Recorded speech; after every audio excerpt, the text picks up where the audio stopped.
Give me big old buckets of butter beer. Give me big old barrels of butter beer. Give me the drink I love so dear. And another round for my friend right here of the sweet old butter beer. Welcome to the Three Broomsticks. We invite you to pull up a chair, grab a butter beer, and settle in for a hearty discussion about your favorite boy, Harry Potter. I'm Sam Williams. I'm Ev McLaughlin. And I'm Sophia Jenkins. Here with us today at the Three Broomsticks, we have Nica Del Borgo, who's a very close friend of mine. We met in kindergarten. She was my first partner in crime in all things Harry Potter. And I think starting from when we were about 8 or 9, we were playing Harry Potter games, reading Harry Potter to each other. So I'm so happy to have Nica here with us today. Nica, do you want to tell us a little bit about your relationship with Harry Potter, your Hogwarts house, your favorite book? Yeah. Hello, everybody. I'm so excited to be here. My name is Nica, and Sophia, when you were talking, it reminded me of there was many a car ride upstate where I got car sick, but you didn't, so you would read the books to me. I was just thinking back to that. My own personal Jim Dale audiobook. So yeah, my name is Nica. I'm a Hufflepuff. I think I came to Harry Potter a little stubbornly. I remember that my mom kept recommending it to me, and I kept being like, no, I don't want to read that. I don't want to read that. And then I think she mentioned, like, oh, this thing came up in the first Harry Potter book, and she showed it to me, and she says that I, sat down, opened the book, and then, an hour later, I looked up, and I was like, this is good.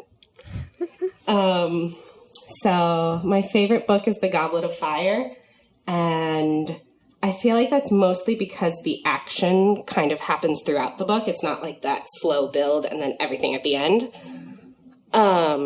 But also it's a big turning point book in the series. And my favorite character seems to change depending on my season of life. I'm feeling kind of Molly Weasley lately. I'm a special ed teacher, and I spend my whole day nurturing and taking care of other little people's feelings, and that feels very Molly. That's so lovely. That's sweet. Yeah. Welcome to another teacher on the podcast. Glad to have you. Oh, thank you. I'm a very tired teacher. Aren't we all? Well, it's nearly Christmas, so Yeah, for real. hopefully you'll get a break soon. Well, hopefully Yes. we'll get a break soon. Yes. Okay, so it's great to have you, Nica. And today, for episode number 23, we've gathered to discuss pigs in Wizarding World. And we have a cornucopia of pig-related discussions planned,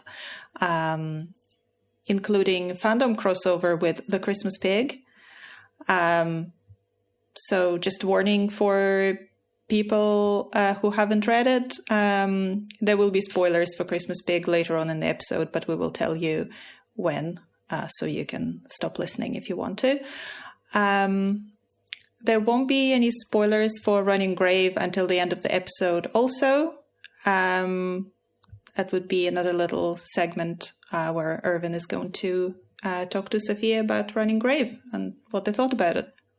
Right, so I think is that all the pig-related stuff? I think that's all the pig-related stuff. And the recommended reading is Sophia's excellent article, Why Pigs Are the Secret Protectors of the Wizarding World, which is on MuggleNet, and Irvin's Alivening HP Through the CP. See what I did there? It's a Christmas Pig reference. So, yep, that's what we're doing. Dear listeners, we love reading your comments. If you've never commented before, take a gander after this one and put your thoughts in the chat. We love reading them, interacting with them, and then giving you a shout out and raising a toast to you on the podcast. So let's offer a toast on the comments for episode 20. The episode was our Halloween episode, all about the Halloweens made into the HP series and those that didn't. We raise our glass to commenter Luis Davis, who said, P.S. Post Cursed Child, we have a much simpler explanation for Florian Fortescue's kidnapping by the Death Eaters. Bellatrix was obviously craving pickles and ice cream, which I just thought was hilarious in terms of bringing Cursed Child, which is, I don't know, beloved and hated on the podcast, and giving an explanation that Florian Fortescue did not commit a crime. It was just that Bellatrix was pregnant. And I will note that Irvin, famously who despises Cursed Child, as far as being a canon event, said that this is the biggest rationale or reasoning behind how Bellatrix might have been pregnant. Which, good on you, Louise Davis. Thank you. You've slightly altered Irvin. Well, I like that explanation because it means that Fortescue was allowed to live. So he just continued to make ice cream, and I just like to believe, he just continued after the book was done. Do you think he made a special flavor, like inspired by that moment? Oh, he must have. Absolutely. Dark chocolate mark or something? Or Dark chocolate mark. Oh my gosh. Ben & Jerry's better take that. Give us money for this idea. Sponsorship right there. Yeah, for real. Ben & Jerry's, come at us. Ooh, and it'll have to be peppermint, so it'll make it green. Oh, absolutely. Oh. Ooh, like the peppermint bark kind of flavor? Yeah. Peppermint mark? Oh, man, yeah. Oh my god. This is amazing. We've created such a good flavor. Oh my gosh. And you could have David Tennant's face on it. Everyone would buy it then. I would buy it. I mean, definitely. Amazing. Thank you, Louise Davis. That was an excellent comment, and like Sophia, I love the idea of Florian Fortescue actually surviving and not just being murdered by a bunch of random Death Eaters. Now I'm just imagining like Malfoy Manor having like a specific room that becomes the like ice cream making laboratory or something, and like having Florian ice cream has, like socials. set up all his equipment. They for sure had like one of those walk-in fridge freezer things. Like that absolutely. kitchen had to be big enough for that. So maybe Well, he just they like would have a chilled down cellar. there. So yeah, and cellar is cold. So Can you imagine? Could you imagine being Florian in the Malfoy Manor, still alive, while Luna and Ollivander and Dean all get rescued, but he gets to stay in the little ice cream social room, planning Bellatrix's baby shower? Oh my gosh. That would stink. He'll have even more stories to tell future Hogwarts students. Shall we move on to pigs, Sophia? Pigs, yes. So this is a topic that is very near and dear to my heart. I am a big lover of pigs and of Harry Potter, so the two, in my mind, naturally go together. And some people might be listening to this and thinking, what on earth do pigs have to do with Harry Potter? But if you look pretty closely at the books, you'll find an unusual number of references to pigs. Mm-hmm. So even just the name Hogwarts has hog in the title, Hogsmeade, the Hog's Head, the flying boars that guard the school. Anyone else have any to throw in? Dudley turning into a pig. Yeah. Dudley getting the pig's tail. Mm-hmm. Pig snout is the password. Password to the Gryffindor common room. Is built on top of a pig pen. Yep. Mm-hmm. Pig the owl. I think Tonks probably has a pig nose at one point. Oh, absolutely. She does have a pig nose, yeah. Pigwidgeon, yeah, the owl. Mm-hmm. I don't think Pigwidgeon counts because it's just short for Pigwidgeon. Pigwidgeon doesn't actually mean pig. I think it counts because I think it's meant to be a pun that he's a flying pig. Yeah. Aha. So I think the reference counts. Yeah, and they could have gone with like Widge, and they went with pig. That's true. I stand corrected. Works as a pun. I like puns. I will allow this. Yeah, and Dudley is often compared to a pig. So we have an unusual number of pig references throughout the books. So my first article for MuggleNet was actually about pigs for National Pig Day, why pigs are the secret protectors of the wizarding world.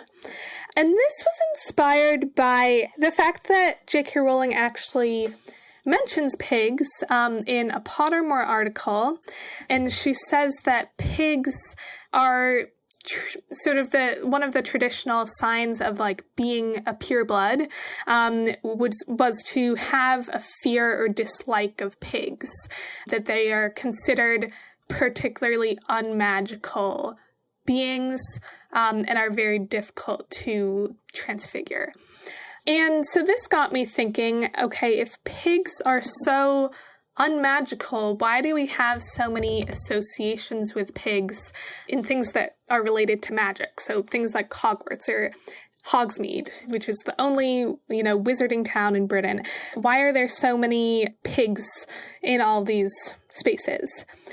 And what I was thinking of with that was maybe that's intentional, that there's a bit of humility in sort of having pigs that are unmagical in these spaces that are associated with magic, that it's sort of showing the limits of magic. So we have those winged boars, or the statues of winged boars outside of Hogwarts. But there aren't any winged boars in the wizarding world that we know of. Like, there aren't actually any flying pigs, which is the classic sort of, if pigs could fly, the, like, impossible thing. So it's showing that, other than Pigwidge and the Owl, but it's showing that there are limits to magic, and there are things that are even impossible in the wizarding world, and that there is that humility there that I imagine purebloods hate. Like, that might be partly why they don't like pigs. So sort of building in those pigs into Hogwarts itself is sort of indicating that there should be some humility in learning magic. And also, it made me think, well, if purebloods fear pigs, then maybe having pigs in these spaces is sort of a protection against dark magic. So in a lot of the places where Harry goes, where he feels safest, he is sort of being guarded by pigs in a way. So the winged boars at Hogwarts, or the burrow being built on a pig pen, or the pig snout password, or going to the Hog's Head in Deathly Hallows. And even the Dursleys are associated with pigs, and they do provide Harry with some sort of protection. So I was thinking that maybe they have a sort of magic in themselves, in the fact that they are counter to the dark arts in that way, or counter to the like pureblood ideology.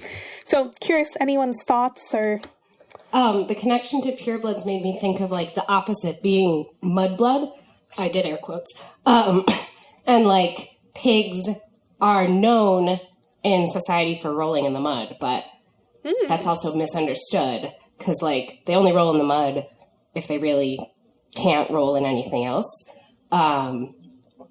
And like they are actually clean, but we just associate them with dirty. And so similarly, how like there's nothing actually dirty about somebody who is Muggle born, but it's that association. Oh, I love that. That's a fascinating point.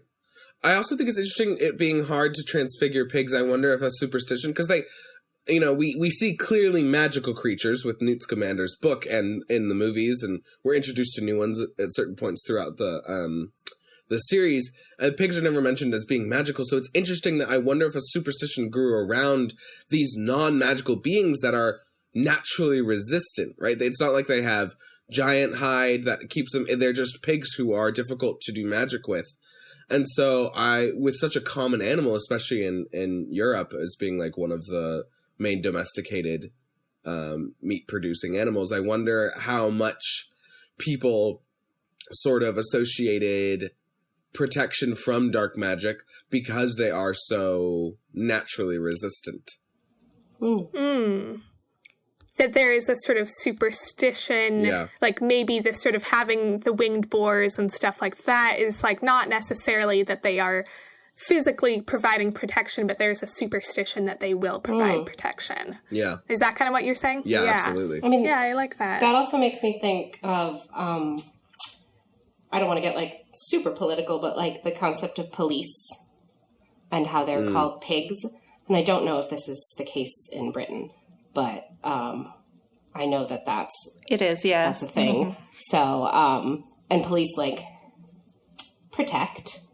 There's a little sarcasm in my voice there, but, like, they are supposed to protect. So, I wonder if, I know it's a derogatory term, but I wonder if there's a little bit of something there, too. Yeah. Oh, one pig reference that I forgot to mention from the beginning was there's also the time that Professor McGonagall transforms a desk into a pig and then back again. And I think that's an interesting, like, sort of showing Professor McGonagall's power as a transfiguration teacher, that she's like, yeah, I turned it into a pig and then back again, you know? And that I wonder if sort of purebloods in the class would be like, wow, that is some pretty impressive magic. Mm-hmm. Yeah. Whereas Harry probably, like, has no concept of what is difficult to transfigure or not. Well, and Harry might have been just tuning out the 3 seconds before when McGonagall's like, the most difficult non-magical animal to transfigure is a pig. Boom, boom, boom, boom. And yep. Harry's just not listening, so we don't get to hear it.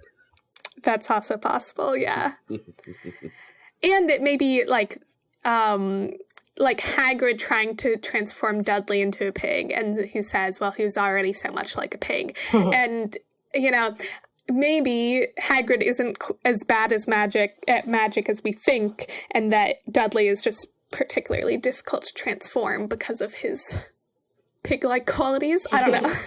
Well, and also, like, if we're talking about pigs being the most difficult to transfigure, and therefore to transfigure into and out of, like, Hagrid went with a very, very difficult non-magical creature to try and transfigure into, instead of just, like, transfiguring him into a Labrador, Cedric style.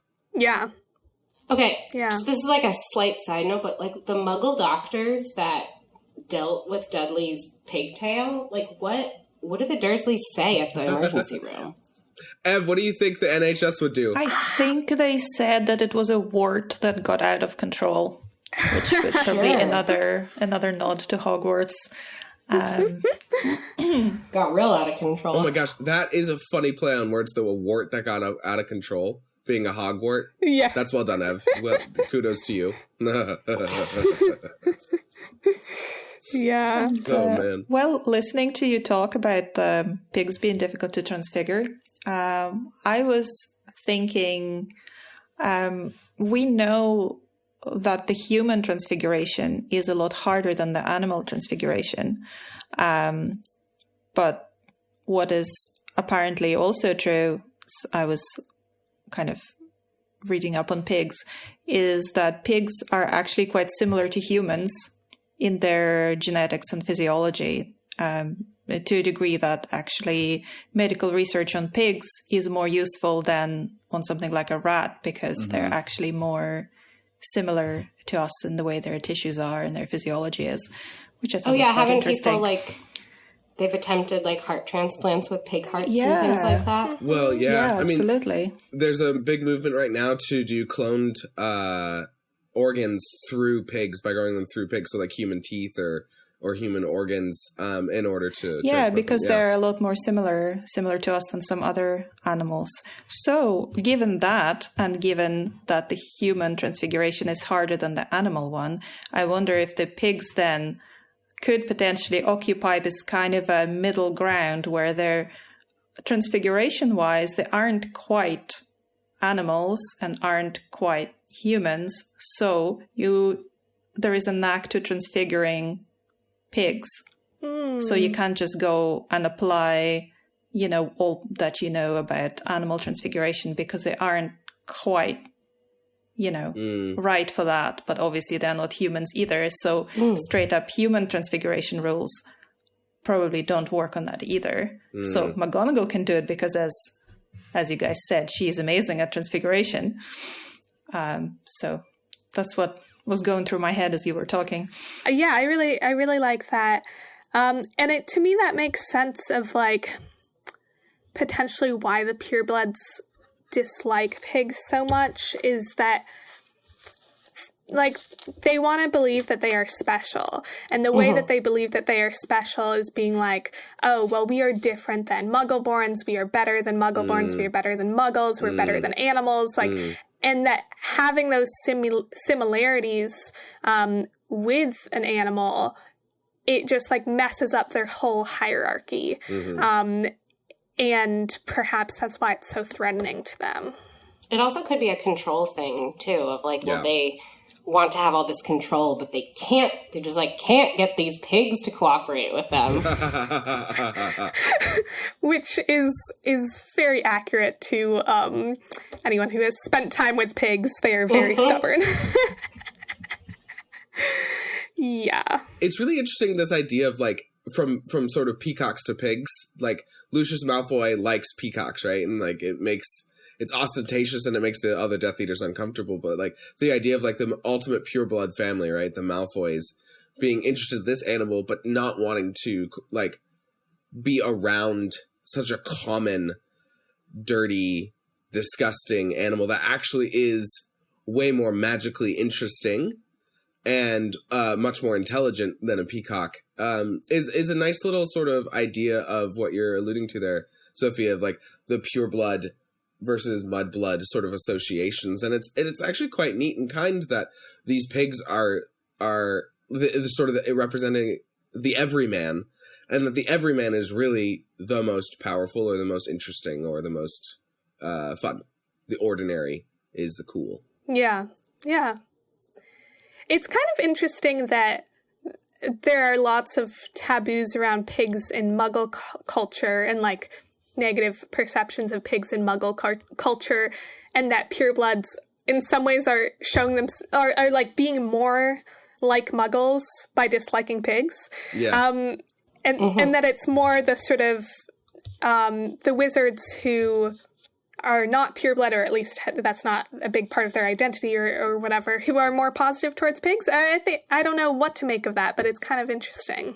So what I found out when I was trying to find some information about pigs and hogs was that seems to be this kind of tension between, you know, pigs being used in a kind of a derogatory way and hogs or wild boars being actually a symbol of courage and ferocity in loads of cultures. Yeah.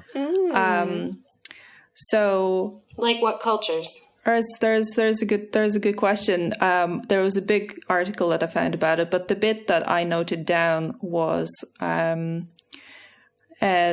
there is a lot of folklore, and some of the ones that I picked was the Norse goddess Freya has a boar that she rides into battle. Yeah. Called Hildesvini, which means battle swine. That's pretty awesome. I think is really cool. I love that. And another one I picked was Merlin, because, you know, Merlin is kind of relevant to our interests here on this podcast.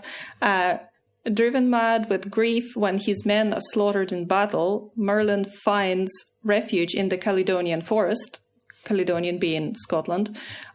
Here he gains the gift of prophecy and is later to be seen running wild with a wolf and a boar. How cool is that? Very cool. Hey, also, the dwarves in The Hobbit ride boars as well into battle. But boars are very fierce. Yeah. I just love the idea of all of these, like, magical beings sitting on top of, like, a pig. I don't know, it doesn't, like, it makes sense if they're, like, fierce and stuff, but also it's just, like, they're not that tall. Well, some of them are enormous. You get, I mean, some of them large. are huge. You get 800, 900-pound boars, 1,200-pound boars. But, like, height-wise, like, a horse is taller. Yeah. That's true. That's true. I don't know. It just makes it feel like they're, like, really close to the ground and just, like, riding into battle. Yeah. Yeah. Kind of a funny image of, like, a god riding into battle. Yeah. On the, but very close to the ground. Well, they're probably extra large for the gods. I would assume. It kind of makes me think of, am I right in thinking that the year of the pig in Chinese culture is important? Like, it's a turning point year? Or is it just that Sophia and I really like pigs and got excited for the year? Is it the year of the pig that's coming? I don't know if it's the year of the pig right now, but I know that there was I definitely don't think or maybe it was the golden year of the pig. I don't know. I remember that being significant, but it's possible that it's because of the pig obsession already, that we just thought it was significant. Well, pigs are often associated with, like, money, you know, piggy banks and stuff like that. There are, like, good luck, like, three-legged pigs, little figurines of three-legged pigs are often symbols of good luck. Yeah, so a quick cursory Google search for Year of the Pig brings up that they represent luck, overall good fortune, wealth, honesty, general prosperity, and symbolizes a hard-working, peace-loving person. A truthful, generous, indulgent, patient, reliable, trusting, sincere, giving, sociable person with a large sense of humor and understanding. So pigs are Hufflepuffs. We should all aim to be, basically. So I'm hearing Hufflepuff. Yeah. We should all aim to be born in the year of the pig. All other years are off now. Oh, another thing that I thought was interesting about wild boar, in relation to various, place names around Hogwarts, Hogsmeade, things like that. So apparently humans have been hunting boar for food for thousands of years. And boars used to be native to Britain. And, well, obviously they're wild ancestors of pig. And they were hunted to extinction around 13th century. So we don't have wild boars in Britain anymore, apparently. But I thought the interesting connection we could make is that we know that Hogsmeade was founded by Hengist of Woodcroft, who was fleeing Muggle persecution. Yeah. So there's this connection between, hogs, wild boars, and wizards. And in recent decades, wild boar have escaped from captivity in parts of Highlands, as well as in England, and there are now well-established populations in some areas. And quite a few place names in the Highlands include the word torque, which is Gaelic for boar, which I think parallels nicely our Hogsmeade connection. Well, yeah. So I quite like that. But I think the interesting tension for me is that we have this wild, free, courageous, fierce wild boar, hog, and we have this, kind of domesticated pig that has more derogatory connotations that we've talked about earlier. Yeah, so this is kind of a little bit difficult to reconcile. So in some ways, wizards could be quite into pigs when you think of the wild side of it, but not so much on the, domesticated side, which is maybe more kind of points towards how some wizards might feel about muggles. That they're like us, but they're not as good. That's where your pure blood notions can be coming in. And so my take on the winged boars was that, this is a pig with wings, right? So the wings is something that basically lifts a pig. When pigs fly means, as Sophia was saying, it's something that's unlikely to happen. And yet this is a school of magic. What's more unlikely to happen? And here it is. Yeah. Being there. So I guess if you're pure blood, you can go, okay, so, wings is kind of like could be representing magic. So that's my brain going on the flights of fancy. So it's like, we might be the same. So basically muggles and us are both pigs, but we're the pigs with wings, right? Like simplistically speaking. So we're better than them. But then people who aren't into pure blood mania look at the same thing and would say, we are basically the same. While, we also have magic, but really we are, all the same people worthy of, respect and everything. So who knew pigs are actually that interesting? Yeah. I did. Yeah, thank you, Sophia, for suggesting this, because I thought, what are we actually going to talk about? There's a lot in the pigs. It's great. A lot in the pigs. I learned so much. Amazing.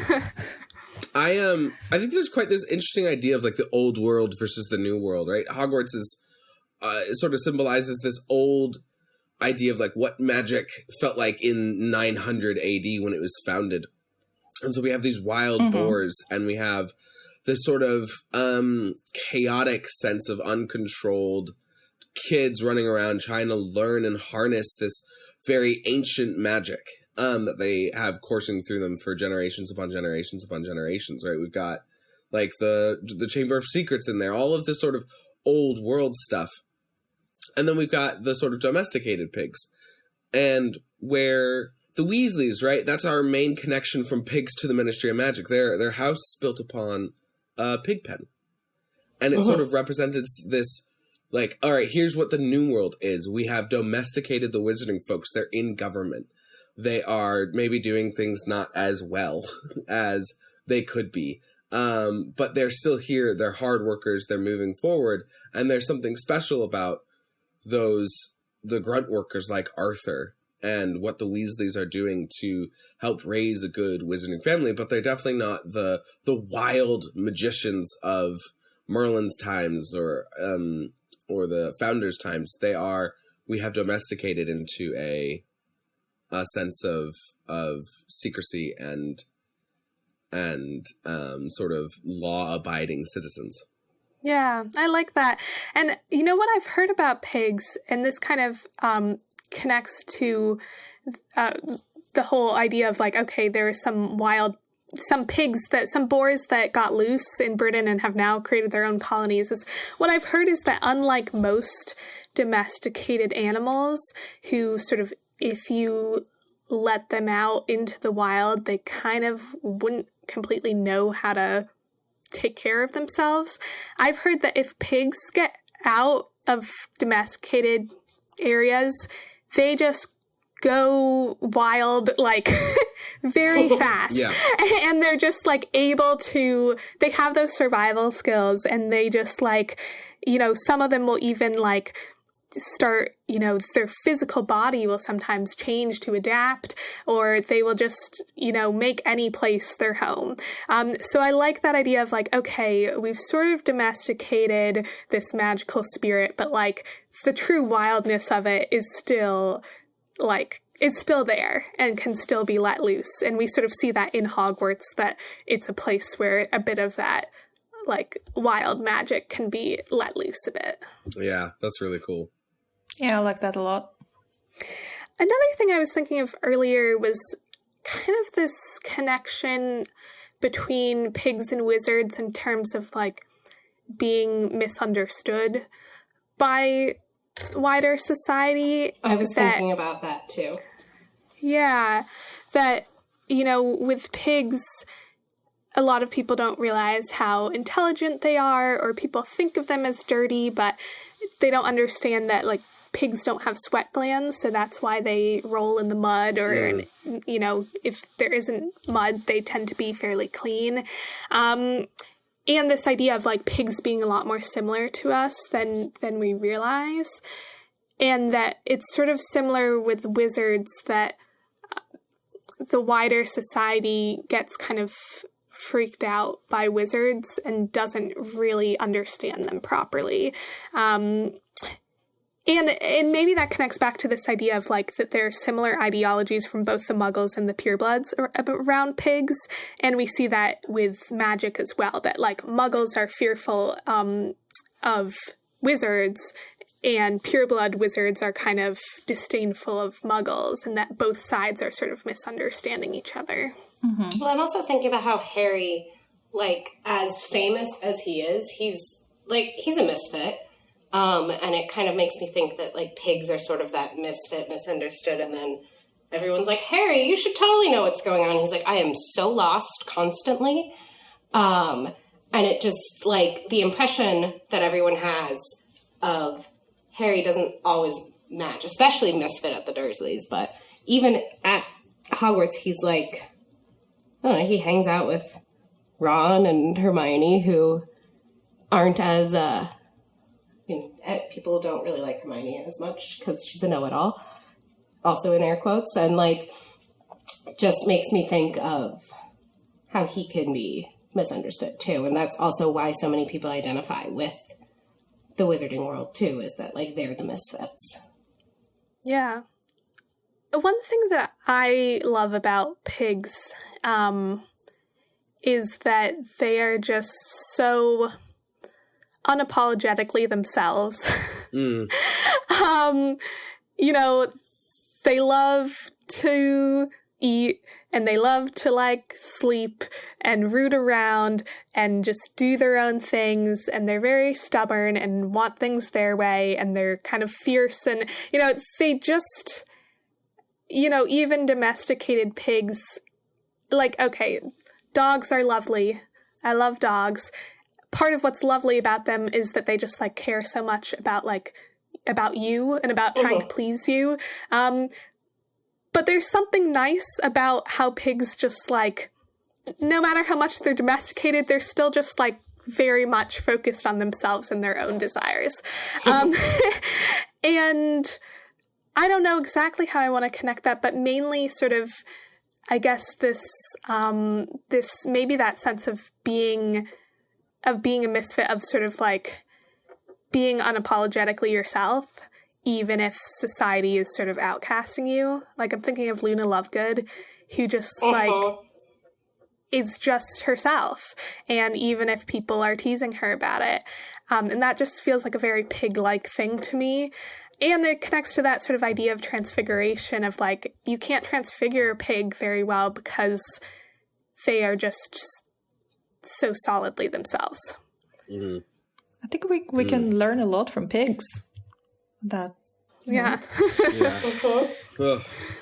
And of course there is also this like sort of horrid reality that like almost all domesticated pigs in the world are being bred for slaughter. Where there is this very real component that like they are not pets, they are for a purpose, and that really corresponds with the line that Snape says to Dumbledore at the end, where he's like, oh, so Harry's just being raised like a pig for slaughter. And if Harry's a pig, then boy, do I love that animal much more, as we continue to discuss the merits of pigs. But it is interesting to see and think of like, well, at the beginning, Hagrid tried to turn Dudley into the pig, but in reality, Harry is the pig. Mm-hmm.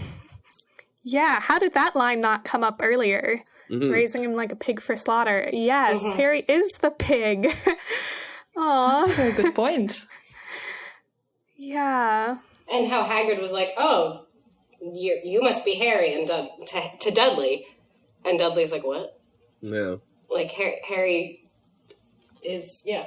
Is that a movieism, or is that in the book? I think that's a movieism, for sure. That's just because Dudley's actual actor name is Harry.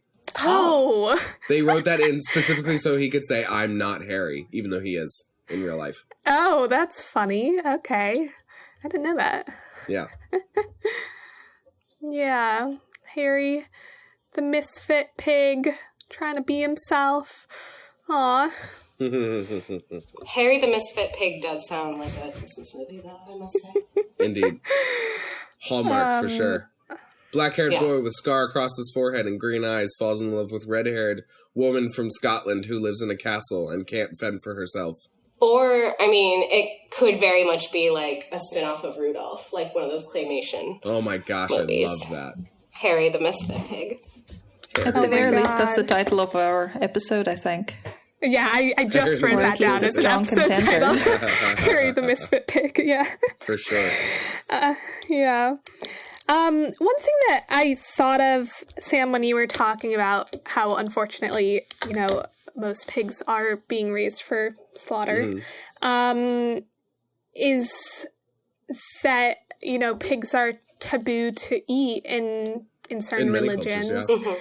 And one theory that I heard about that, about why that might have originally become the case, is because of that idea that pigs are similar to humans. and that they're actually like diseases that pass more easily Yes. from pigs to humans. Mm-hmm. So that's Is that a where sort swine of flu interest. comes from? Sorry. Yes. Yep. Yes, that is where swine flu comes from. You should know that. You had swine flu. Well, I know, but I'm just thinking of it actually did originate in pigs, or was that? Well, It did originate in pigs. All flus basically come from birds, but there is no key from a bird to a human to pass a disease, so it has to find another way to pass through. So, like COVID, essentially seems to have passed from birds to bats, and then that mammal connection led to humans. Same with swine flu; it seems to have passed from birds into pigs somehow, and then it was easily transferred over to humans. Yeah. So it's interesting kind of connecting back to some of the things we were talking about before about how that sort of, you could look at that similarity between pigs and humans in our physiology and be like, oh, we're so similar.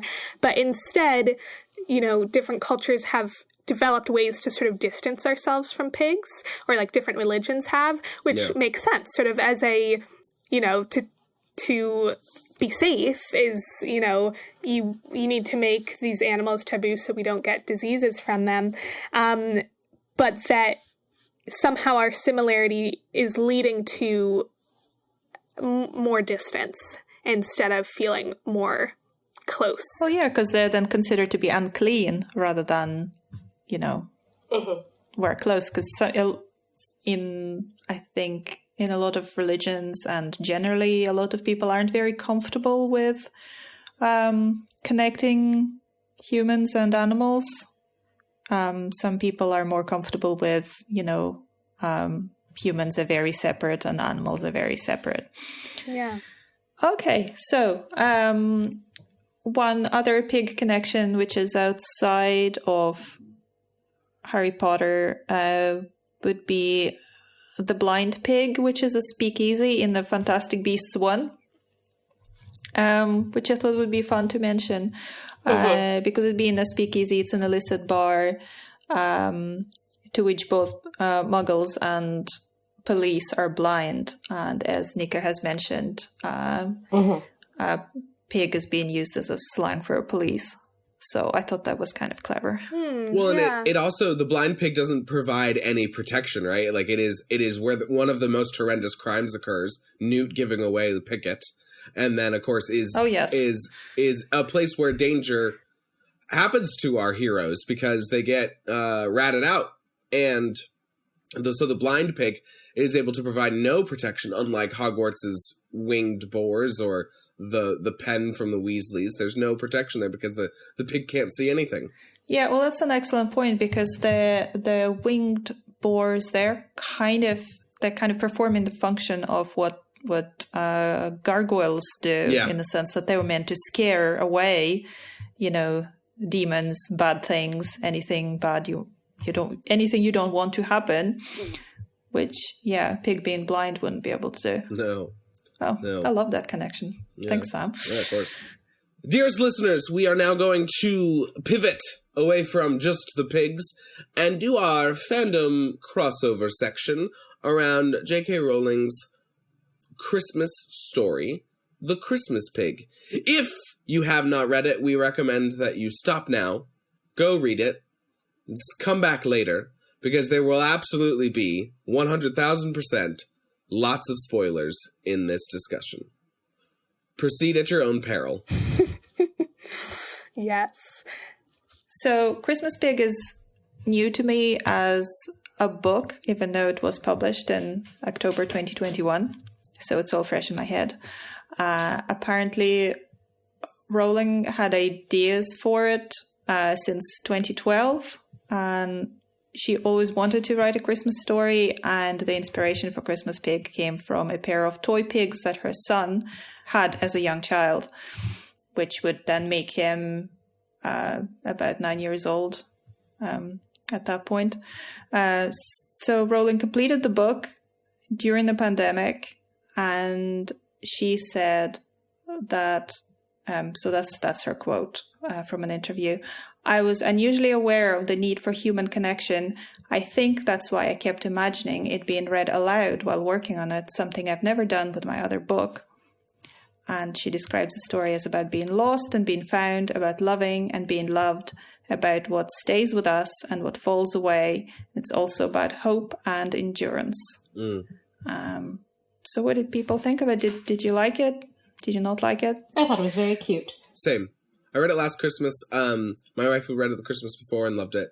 And so I just finished it right on December 24th and just felt such a heartwarming glow about it. It's one of the very few books that I've actually hugged to my chest and been like, I love every ounce of this. Aw. Yeah.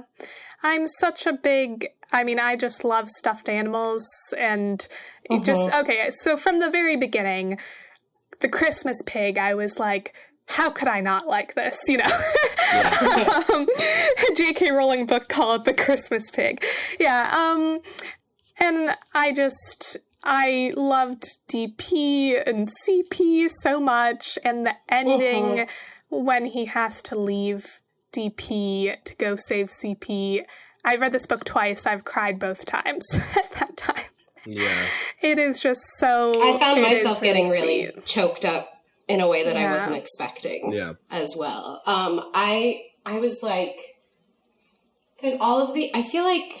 I mean, if we're going to go into the connections or like the crossover aspects, it does feel very much like one of those explanations for why something works the way it does kind of books. Like, where do your lost things go? Mm-hmm. And similarly, there are those explanations throughout Harry Potter of like, oh, it was just the Wizarding World. Like, or, oh, that thing fell down because Voldemort got mad. Or like that kind of thing. And like, also if we're going back to the pig thing, just how like a lot of the Greek myths are, or I'm assuming also Norse myths, I'm still stuck on that like battle pig thing, are like explanations for our daily lives.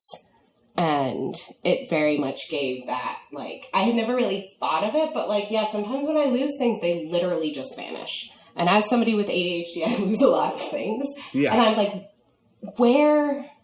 And there's the things that I lose and they're in plain sight. And those are those things that are being like held in that like purgatory space. Yeah. But then there's also the things that I'm like, I literally cannot figure out where this thing went. Mm-hmm.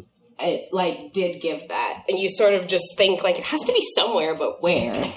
And it was cool to read a little book that was like an explanation. I'm really quite obsessed with the idea of new mythology, like creating new myths. Because like it is not in like an actual place where we're creating new religions. Like Greek mythology, Norse mythology is actually like held beliefs by cultures that they dictated life or death on. But I do love like the idea of creating fun new myths to kind of spice up your town or your story. I mean, it's so cool to go over to Europe and be in like Edinburgh and be like, oh, this is the most haunted place, or be in Paris and be like the catacombs, etc., etc., etc. And versus in the United States, there are all these wonderful creation myths by indigenous peoples, but the new cities, like grown out of colonialism, have no real mythology behind them. In a lot of cases. And so the idea of creating new mythology like this around where do your lost things go, I really treasure, because it's such a fun idea to like just pretend that they've gone to this other place, not to like actually make decisions based off of, but like it's a fun escapism. And the levels of like, oh yeah, the things are being held in purgatory, or they're just slightly lost, like they have a chance to find them. Oh no, like this person loses me all the time, or now I'm deeply lost and therefore I'm going to disappear soon, is really heart-wrenching with a lot of the things that we meet throughout the way, right? Like the fact that the Christmas Pig has to take our protagonist through all these different levels, and you meet all these objects, they're like, I'm right here, giving that personality, personifying these inanimate objects is just such a killer way, for at least for me, to make me emotionally attached to the book and to my all my other little fun toys around me. I know, I feel like now if I lose something, I'm gonna feel like really way more sad, which is maybe not the intention, but I'm going to be like, oh, I hope it goes to, like, the good part. Like, I hope it doesn't just end up in waste. Well, isn't that entirely up to you, depending on how you felt about it? Yeah. And I mean, I think that there is, I mean, not that the intention is to make you feel guilty or anything, but I think there is sort of a, like, not anti-materialism, but sort of like that we take so many objects for granted and that we don't see their values, and that we do see certain objects as just disposable, and that does have a really negative effect on our world.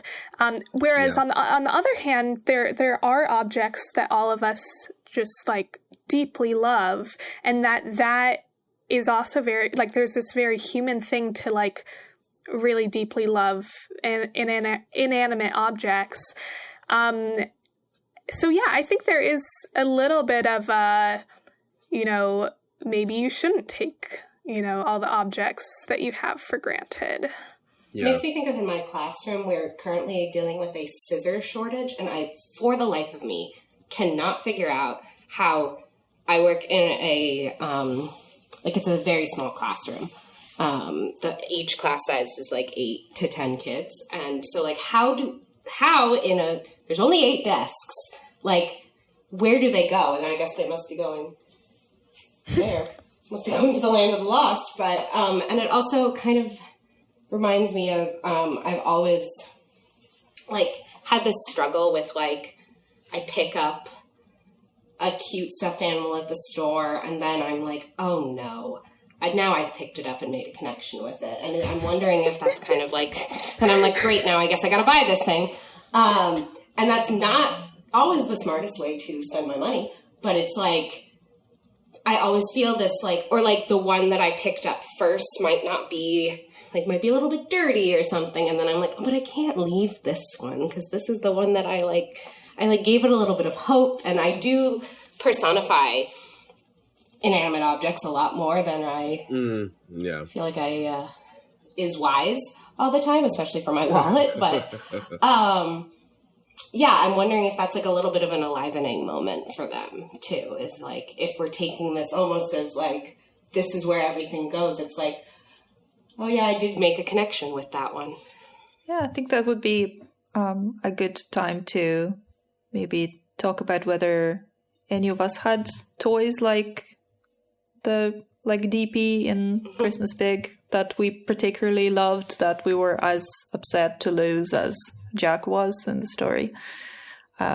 Personally, I don't remember ever making that kind of connection with a toy at all. I mean, I had toys and I liked playing with them, but I don't remember having a favorite one or a favorite blanket or anything like that. There is this bit of family folklore. I was too young to remember, but everybody tells me that actually happened. That when I was about 1 year old, I was living with my grandparents for a little while because my parents were away working in a different town. And at one point, they have sent me this toy, which was this large rabbit, which could walk. So it was like motorized in some way. And apparently what I did was, when I was presented with this, was I picked it up and hurled it at the wall, and it broke in lots of pieces. Oh no. Oh no. Because I was, I'm assuming I was mad that my parents weren't there and that toy was, and it, didn't work for me apparently. But I don't remember. That's what I've been told. On the other hand, I do seem to kind of personify objects also. Maybe even more so as an adult than as a child, which is a little bit weird. And my son, who is 13 now, but when he was younger, he was kind of similar to me. He didn't have any like super favorite toys that he was really attached to, but he also personifies things. So we have this Christmas family tradition of picking up the kind of the when we go pick up a Christmas tree, we pick the one that's kind of weird looking or slightly ugly. I do that too. Or a little bit sideways, because there was one time we went to get a tree and there were some of them in the shop and some of them outside just along the road, and one of them just fell into traffic. So we were like, oh, we have to save the suicidal tree, obviously. And then we had to take it home because we thought nobody would want it because it fell into traffic.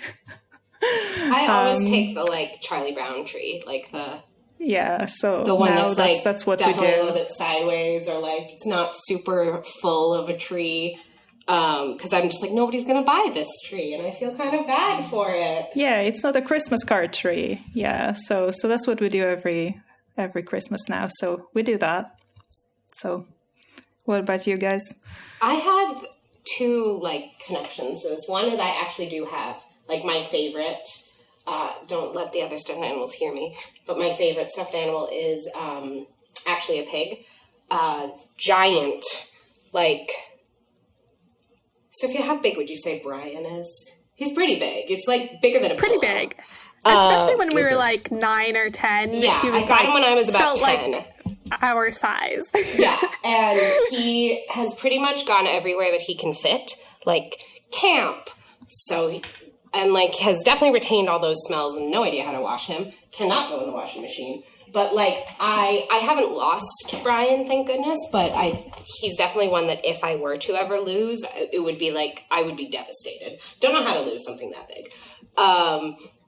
But I am also thinking of this, like, when I was younger, my family kept talking about this stuffed, like, squeaky, I honestly think it was a dog toy, named Mr. Pink. And he looked like a little gingerbread man, but pink.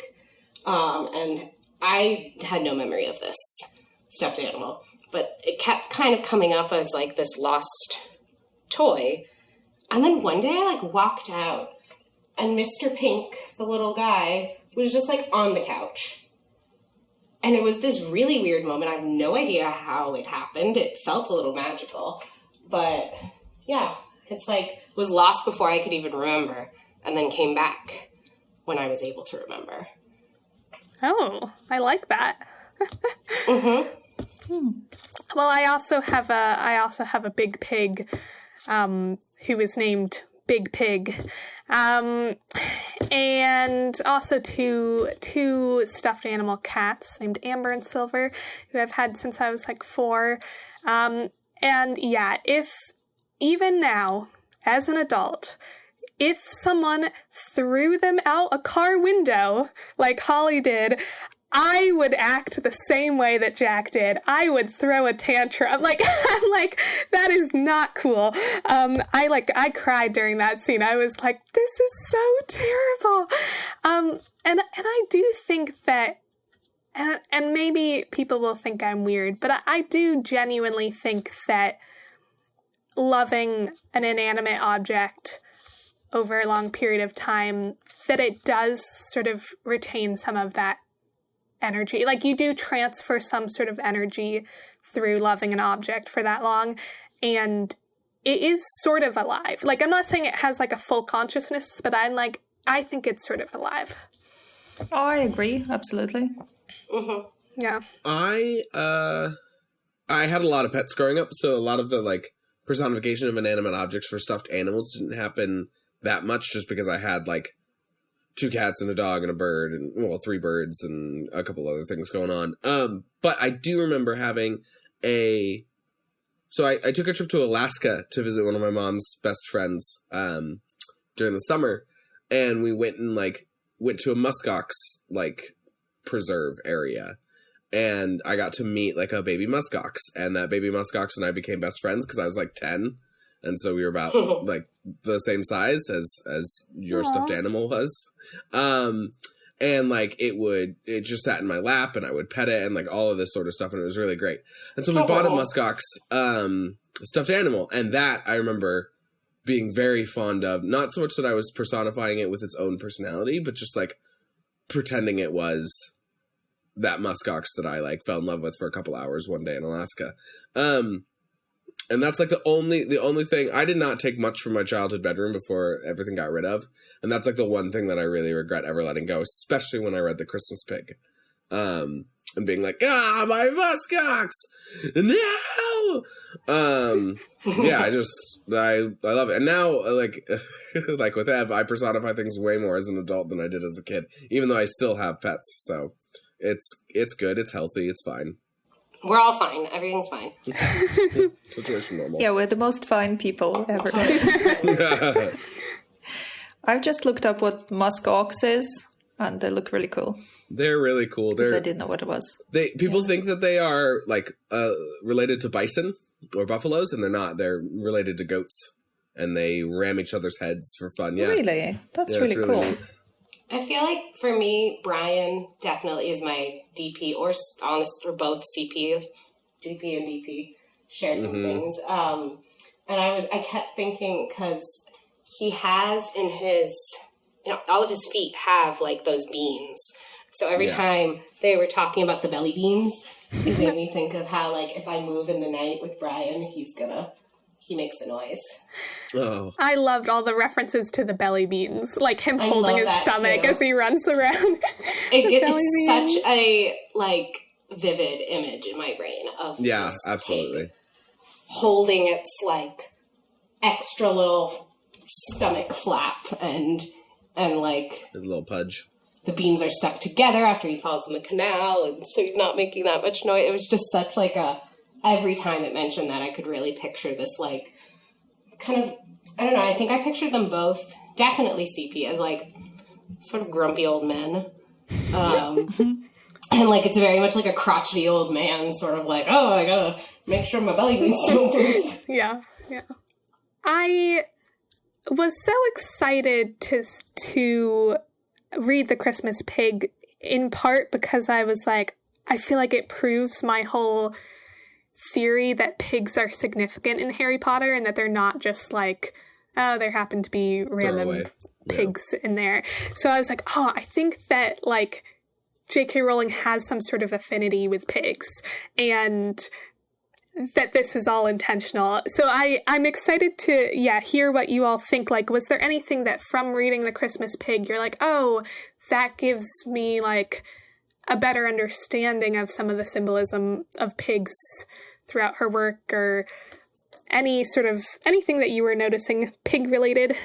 Well, one thing I was thinking about is how we were talking about pigs being misunderstood and kind of those misfits, and Harry being the pig and the misfit pig. And, like, when people talk about their childhood stuffed animals, I mean, we've seemed to name things that are definitely not teddy bears, but, like, most people have, like, a teddy bear. Like, that's the stereotypical stuffed animal that people have had since they're a baby, is a teddy bear. But Jack has had a pig. And it's, like, Jack having that, like, oddball misfit toy, and then, like, kind of connecting to Harry being that misfit kid. I felt like there was definitely something there because, like, the Christmas Bear, I'm sure that's a book somewhere. Or, like, I'm thinking almost of, like, the Velveteen Rabbit or things like that. How, like, it's all these, like, sort of typical animals. Like, no one really has a pig except Paddington. Sophia and I have pigs. But, like, people have, like, a teddy bear. But Jack's teddy bear is DP. Yeah.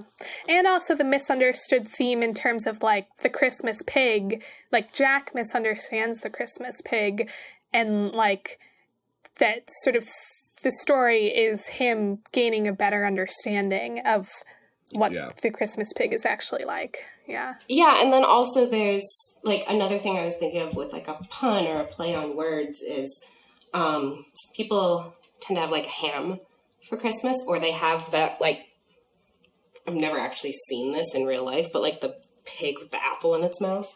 Oh, yeah, totes. Is, like, that's the Christmas pig. That's the Christmas ham.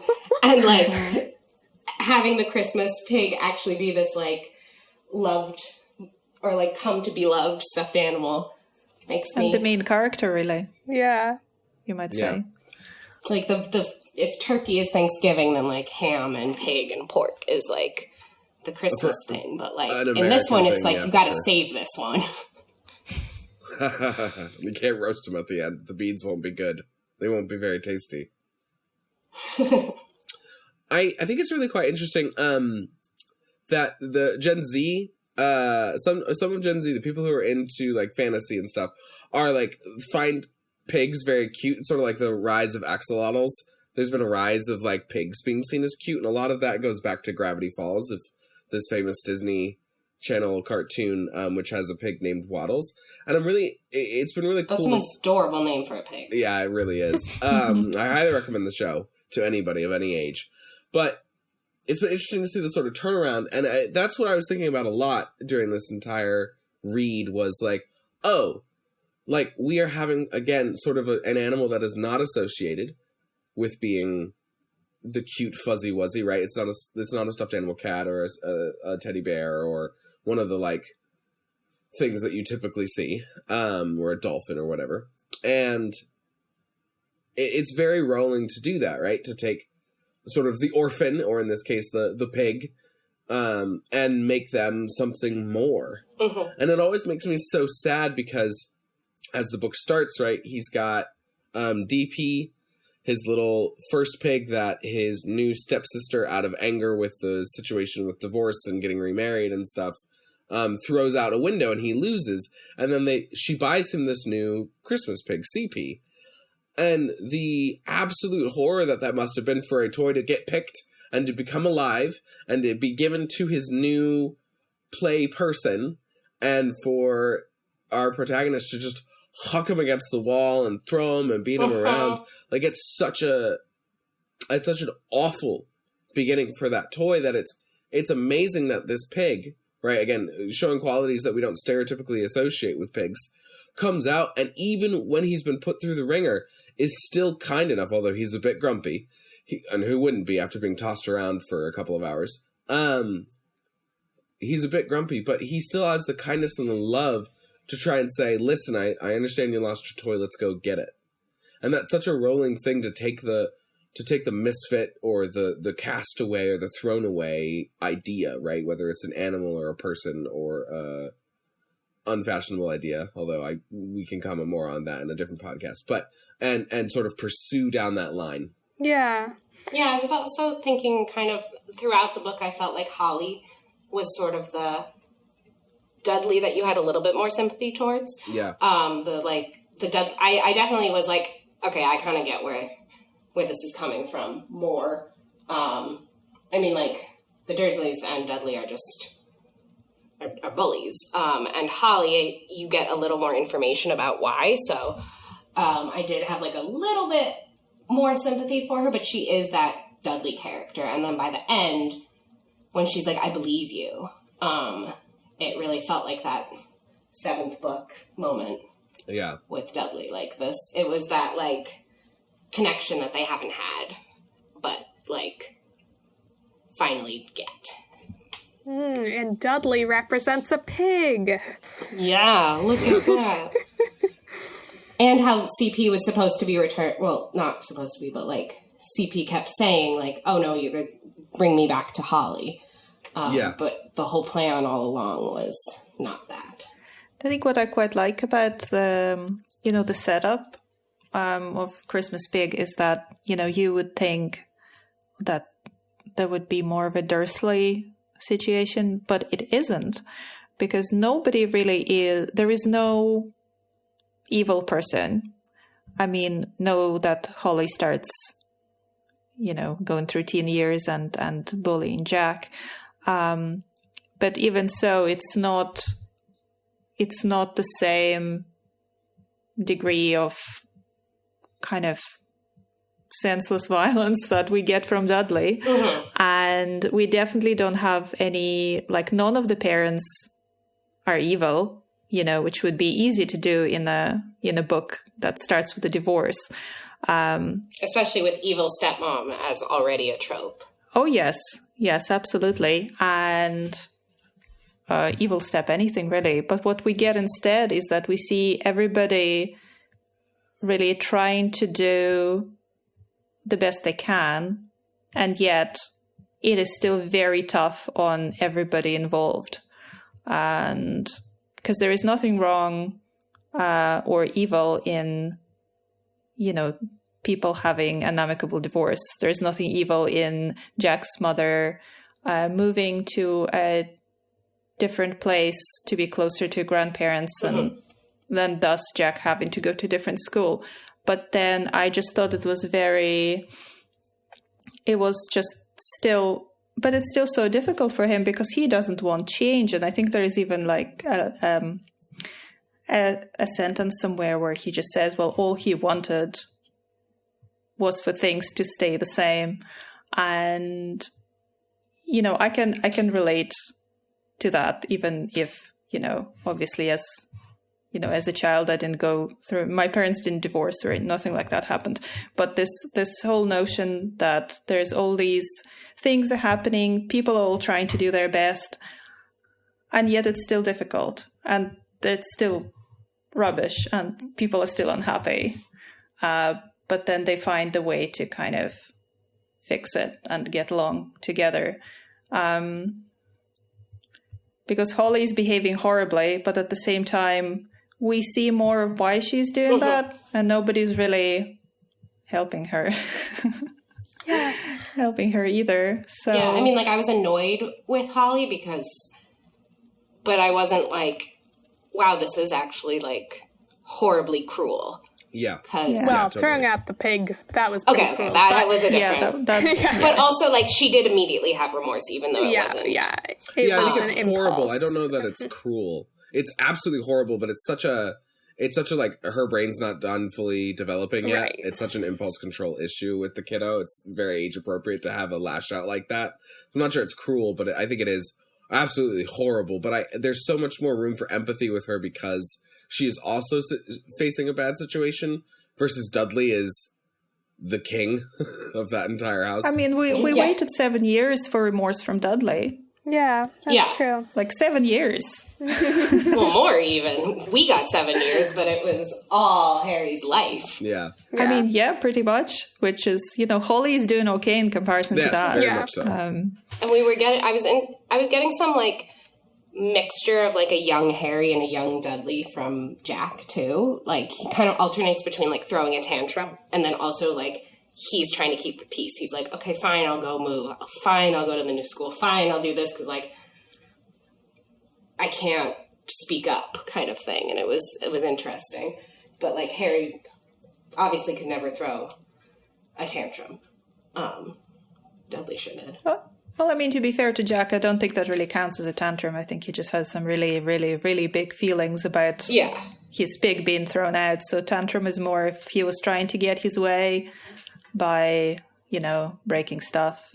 So, yeah, I could kind of, as somebody who has a temper, I can sort of, I can relate to that a little bit.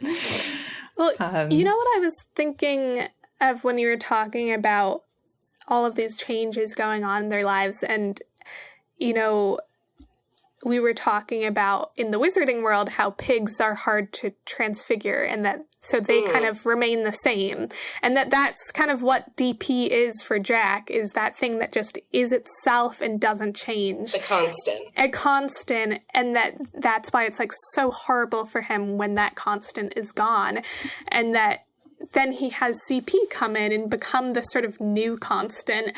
And it takes him a little bit of time to understand that. But I do love that idea of the pigs representing that thing that doesn't change, that stability and safety, and just, they're just themselves and they don't change. Yeah. Well, and then Hogwarts is also the will always be open to those who need it. Yeah. That makes me think of Hogwarts with those winged boars is always that Hogwarts is Harry's home. Yeah. Just DP is Jack's home. Yeah. Aww.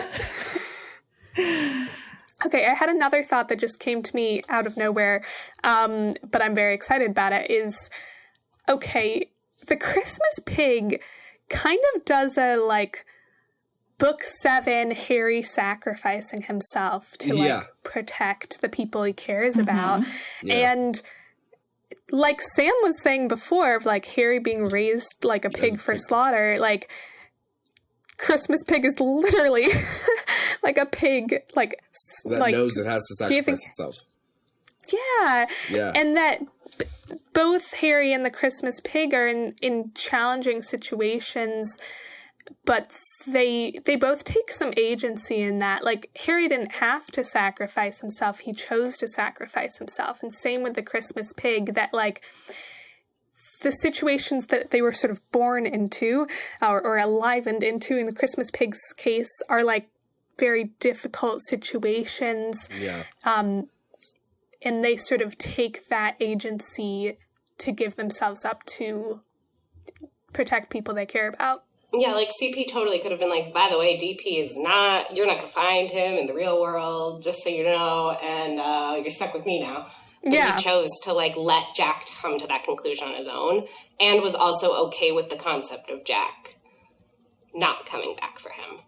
Yeah, it's interesting. A lot of people, I mean, there's similarities in the way that Jack and Harry look, especially with Jim Field's illustrations. Like, the pajama boy almost looks like Sorcerer's Stone Daniel Radcliffe in PJs at Christmas time.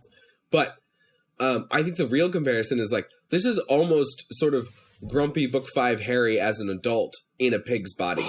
Like, that's how I, like, this is Rowling sort of like, well, what if Harry say was more about mentor? that. Well, so like, Jack as like oh my gosh, pragmaticism? No, I don't know how to say that word anymore. It's completely left my mind. Pragmatic? Yes, pragmatic. Thank you. He's pragmatic. He has this pragmatic essence about him where when Harry sort of gets his head down and it's just like, it doesn't really matter what you feel, we're doing this. It's like Harry is sort of at times a light Mad-Eye Moody, where he's like, no, the we have to go and do these things. It doesn't matter what else you're facing.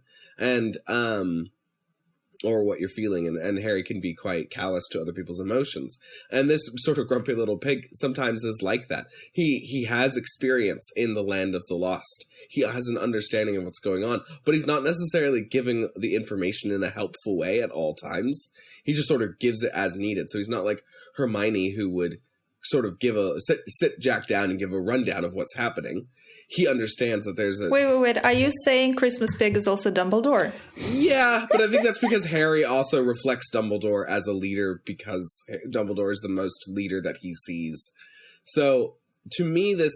I was thinking that, too. Like, how all the things coming to life at the beginning keep, like, bringing that... Like, they keep just, like, dumping information. Yeah.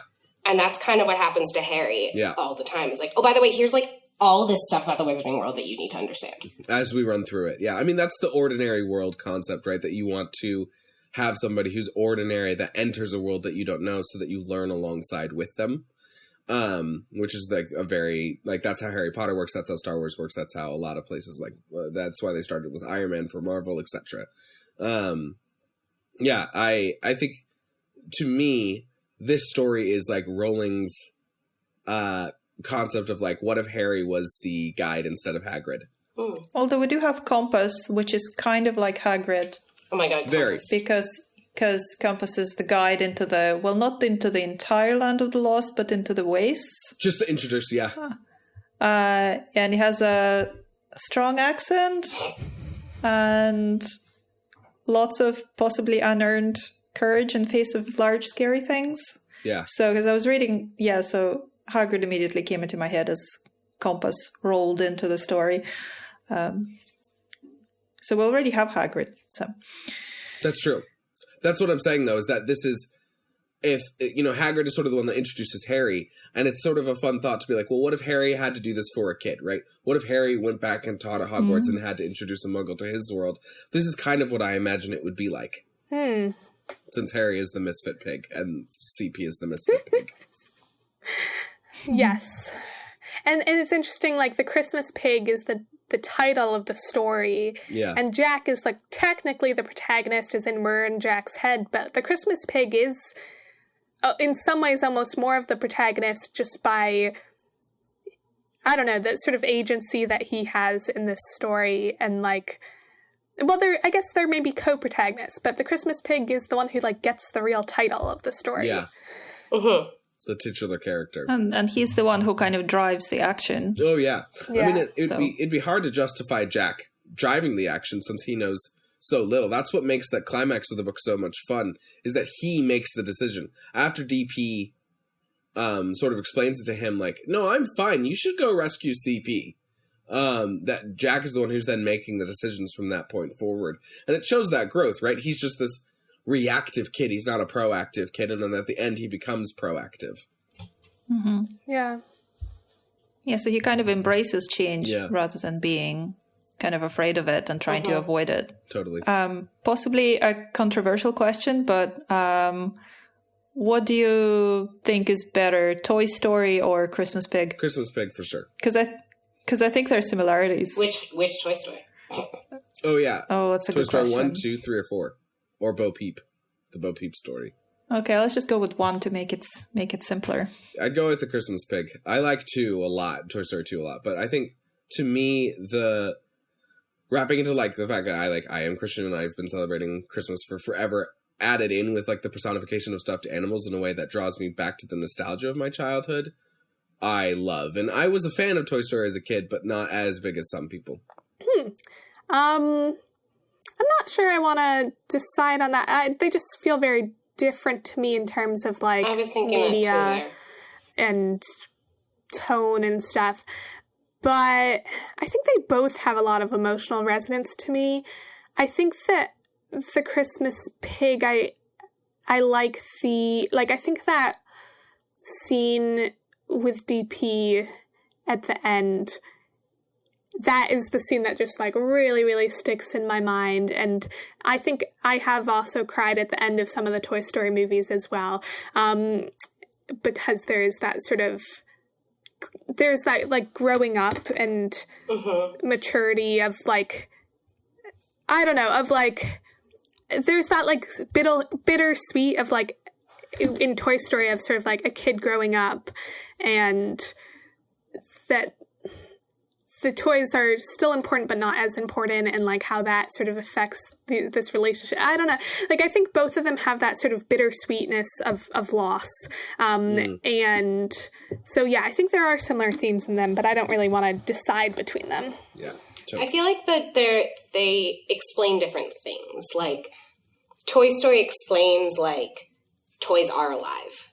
That's the motto. But then, like, in Christmas Pig, it's like they're alive, but, like, not just toys. It's all things. And it's once a year there's this, like, portal. And, like, it's more of, like, an explanation of where your stuff goes. Yeah. So I feel like they're two different. But it's not just stuff, it's also, like, concepts, like you could lose your ambition or you can lose a bad habit, which I thought was, I didn't expect that. I thought it was quite refreshing. It was kind of a land of lost toys. I can't think of exactly where else I've seen it before, but it does seem like it's something that would come up. I think that's Rudolph. With Land of Misfit Toys. I also, like, it was interesting with the concepts. I read it on Kindle, and you can see how many other people have highlighted certain parts. And the parts about, like, hope being a lot harder to lose than happiness was, like, one of the ones that was, like, so many people have underlined this part. Yeah. I think it would make a really good Christmas film. I was thinking that too. I can really imagine it as a film. Absolutely. Yeah, so there are some very kind of strong visuals in it, and there's a lot of action. I think it would be an excellent Christmas movie that you could just get into the spirit of the season. And I feel like reading Christmas Pig felt a lot less, like it's less sentimental than watching a Toy Story movie. I mean, I'm sure they'd make it sentimental if they actually did make some kind of animated feature of it. But I quite appreciate not being deliberately tugged at, because a lot of the writing in Christmas Pig I felt like was very matter of fact, but you feel things because of what's happening, rather than, it's kind of difficult to explain, rather than, you know, sometimes you almost feel like you're manipulated into feeling sad, or does anybody understand what I'm talking about? I think I do understand what you're talking about. It's like the moments that are sad, it's like, it's sad because of all of the context of what came before it. Like, you know, that the scene that I find, or the two scenes that made me cry, like with DP being thrown out the car window and then him with DP at the end, like what makes it so heart-wrenching is because you've like seen these relationships that have built over time, rather than... Yes, exactly. Yeah, it feels earned. Yeah. It feels earned. It doesn't feel like they're just telling you that you should feel sad because it's this is Jack's favorite toy. And we're going to put in some sad music in the background. I don't like being manipulated. But that's probably slightly a tangent. But when I was looking up stuff about Christmas Pig, I came across some reviews of the book on the bookshop website, and mostly they're very positive, but some of them were quite sort of, this is a good book, but it's not for little kids. And the way the people who felt that way justified it was because, you know, there is divorce, there is grumpy teenager and stuff like that, and that would make it unsuitable for like a 6-year-old or a 5-year-old. I mean, people argue that about Harry Potter too. They do. Like, it was written as a children's book, and I do think that there are themes in it that kids can't understand, especially in the later books. And like, when my students who are elementary school students read Harry Potter, I'm always like, at a certain point, you have no idea what's going on. Yeah, totally. But I think, like, I almost was wondering if it's, like, quote, like, too scary. Because, like, for me as a child, losing a toy is devastating. And I wonder if they, like, don't... Like, I wonder if some people who are reviewing the book were like, I don't want to go there with my kid. Yeah, I think that's exactly what it was for some of them as well. Yeah, you just remind me of it. But I wonder whether, you know, people like that kind of doing their kids a disservice in the way that I think kids understand more than we give them credit for. And, you know, the themes, I think there's lots of great themes in Christmas Pig. There is the coping with change, like we talked about. There is loss, there is family issues, but there is also, you know, courage and doing the right thing, even if it's not easy, as Dumbledore would say.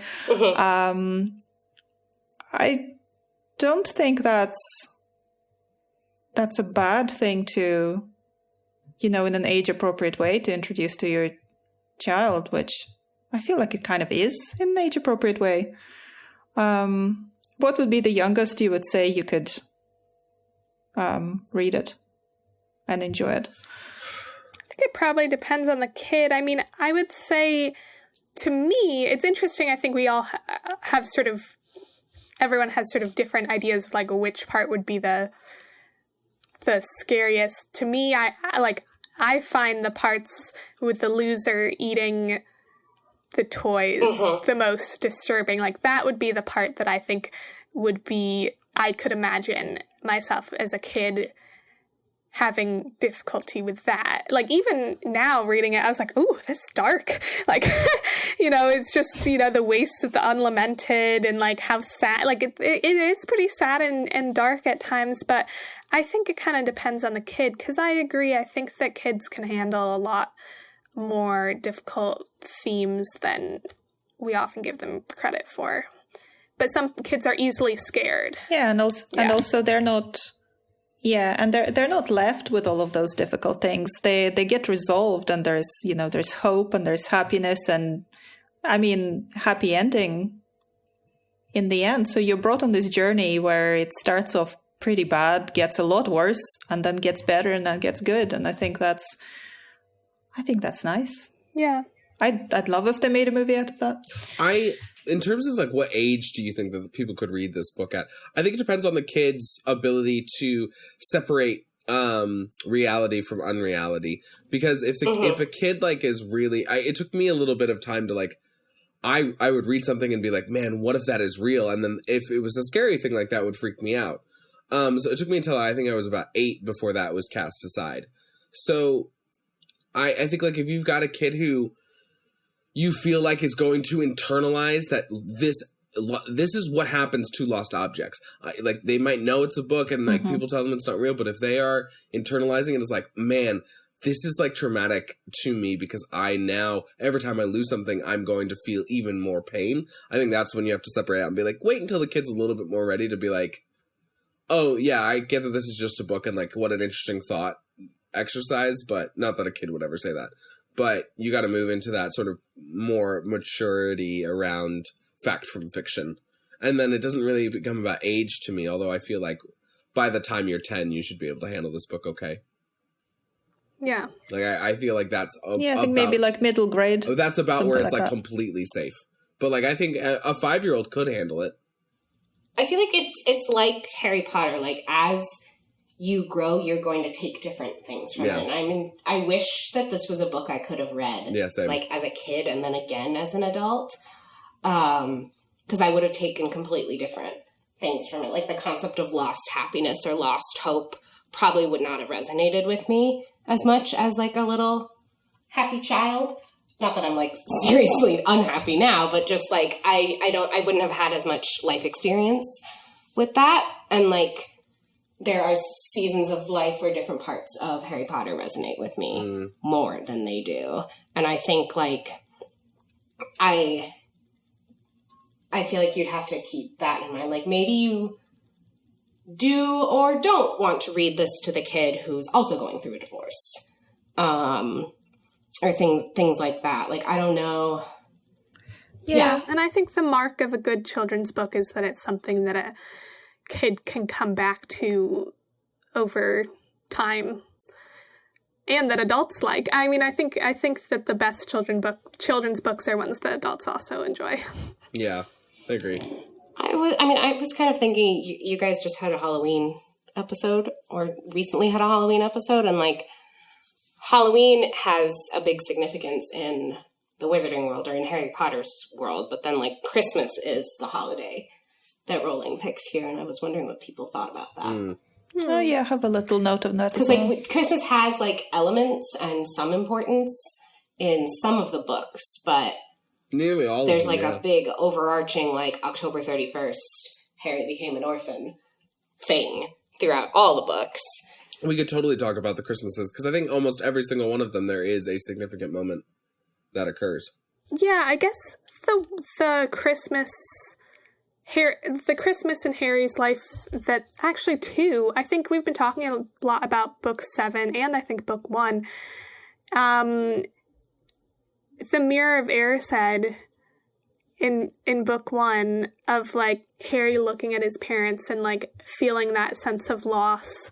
And then in book 7, him being in the graveyard in Godric's Hollow. Yeah. Mm-hmm. I think both of those, to me, seem to resonate with the sort of tone of this Christmas and the Christmas Pig of, like, loss, and it's sad, but also there is a feeling of connection of, like, yeah, yes, I've lost this thing, but also in this moment I get to be closer to it than usual. Yeah, it is interesting to think about, what Jack most wants in the world. And if he were to see the Mirror of Erised, would probably be his parents back together and DP in his hands. But he doesn't get to have that. Harry doesn't get to have what he wants in the Mirror of Erised.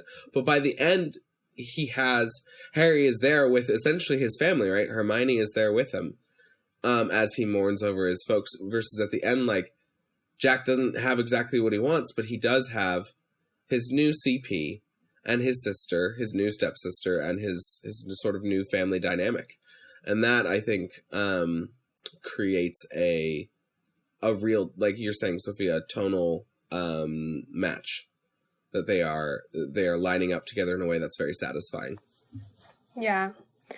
And that this is not like a Christmas story that's just like all pure happiness and joy. Like this is like, he thinks that this is going to be a really miserable Christmas for him. And he goes through a lot of difficult things, but that there is still like some hope at the end. Yeah. Yeah. And at the end, I think there is joy. Because he makes it up with Holly. And I mean, well, he doesn't have DP, but he's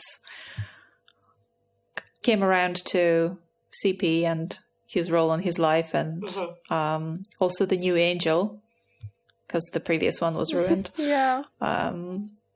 So it's not so much that he just sort of like, it's not like a learned helplessness thing where he just kind of gets used to his lot. It's more that, this is different. This is not exactly what I wanted, but it is also good. Because he's surrounded by the people and toys that, love and care about him, even if it's not exactly the same setup as at the very start. Yeah. He can live with that now. I love how the Christmas pig and DP, I love how DP,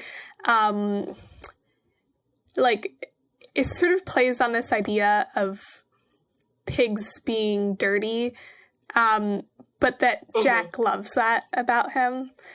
And I love that we see CP get a bit grubbier throughout the story. And that makes him better. Yeah. Rather than worse. Yeah, and that makes him better, yeah. So I feel like we have Jack really, instead of that sort of misunderstanding of pigs that we talked about earlier, that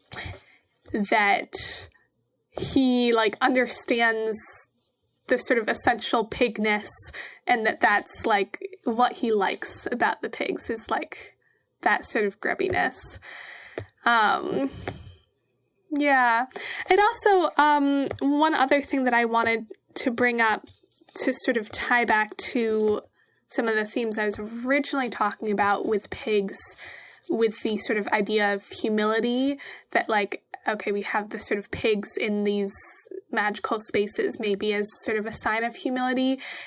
And I noticed that there is mentions to humility in this book too, that at first Jack thinks that the Christmas pig is bragging to him, and he's DP would never be like that. He's a very humble pig. And then at the end, DP says to Jack, the Christmas pig is very humble. He didn't think that you would grow to love him like you loved me. And to me, that also reminds me of Charlotte's Web. Oh, yeah. Yeah, I was just thinking of Charlotte's Web. That's the sort of final word in Charlotte's Web is humble, and that is sort of in the cultural imagination, that is a word that is associated with pigs.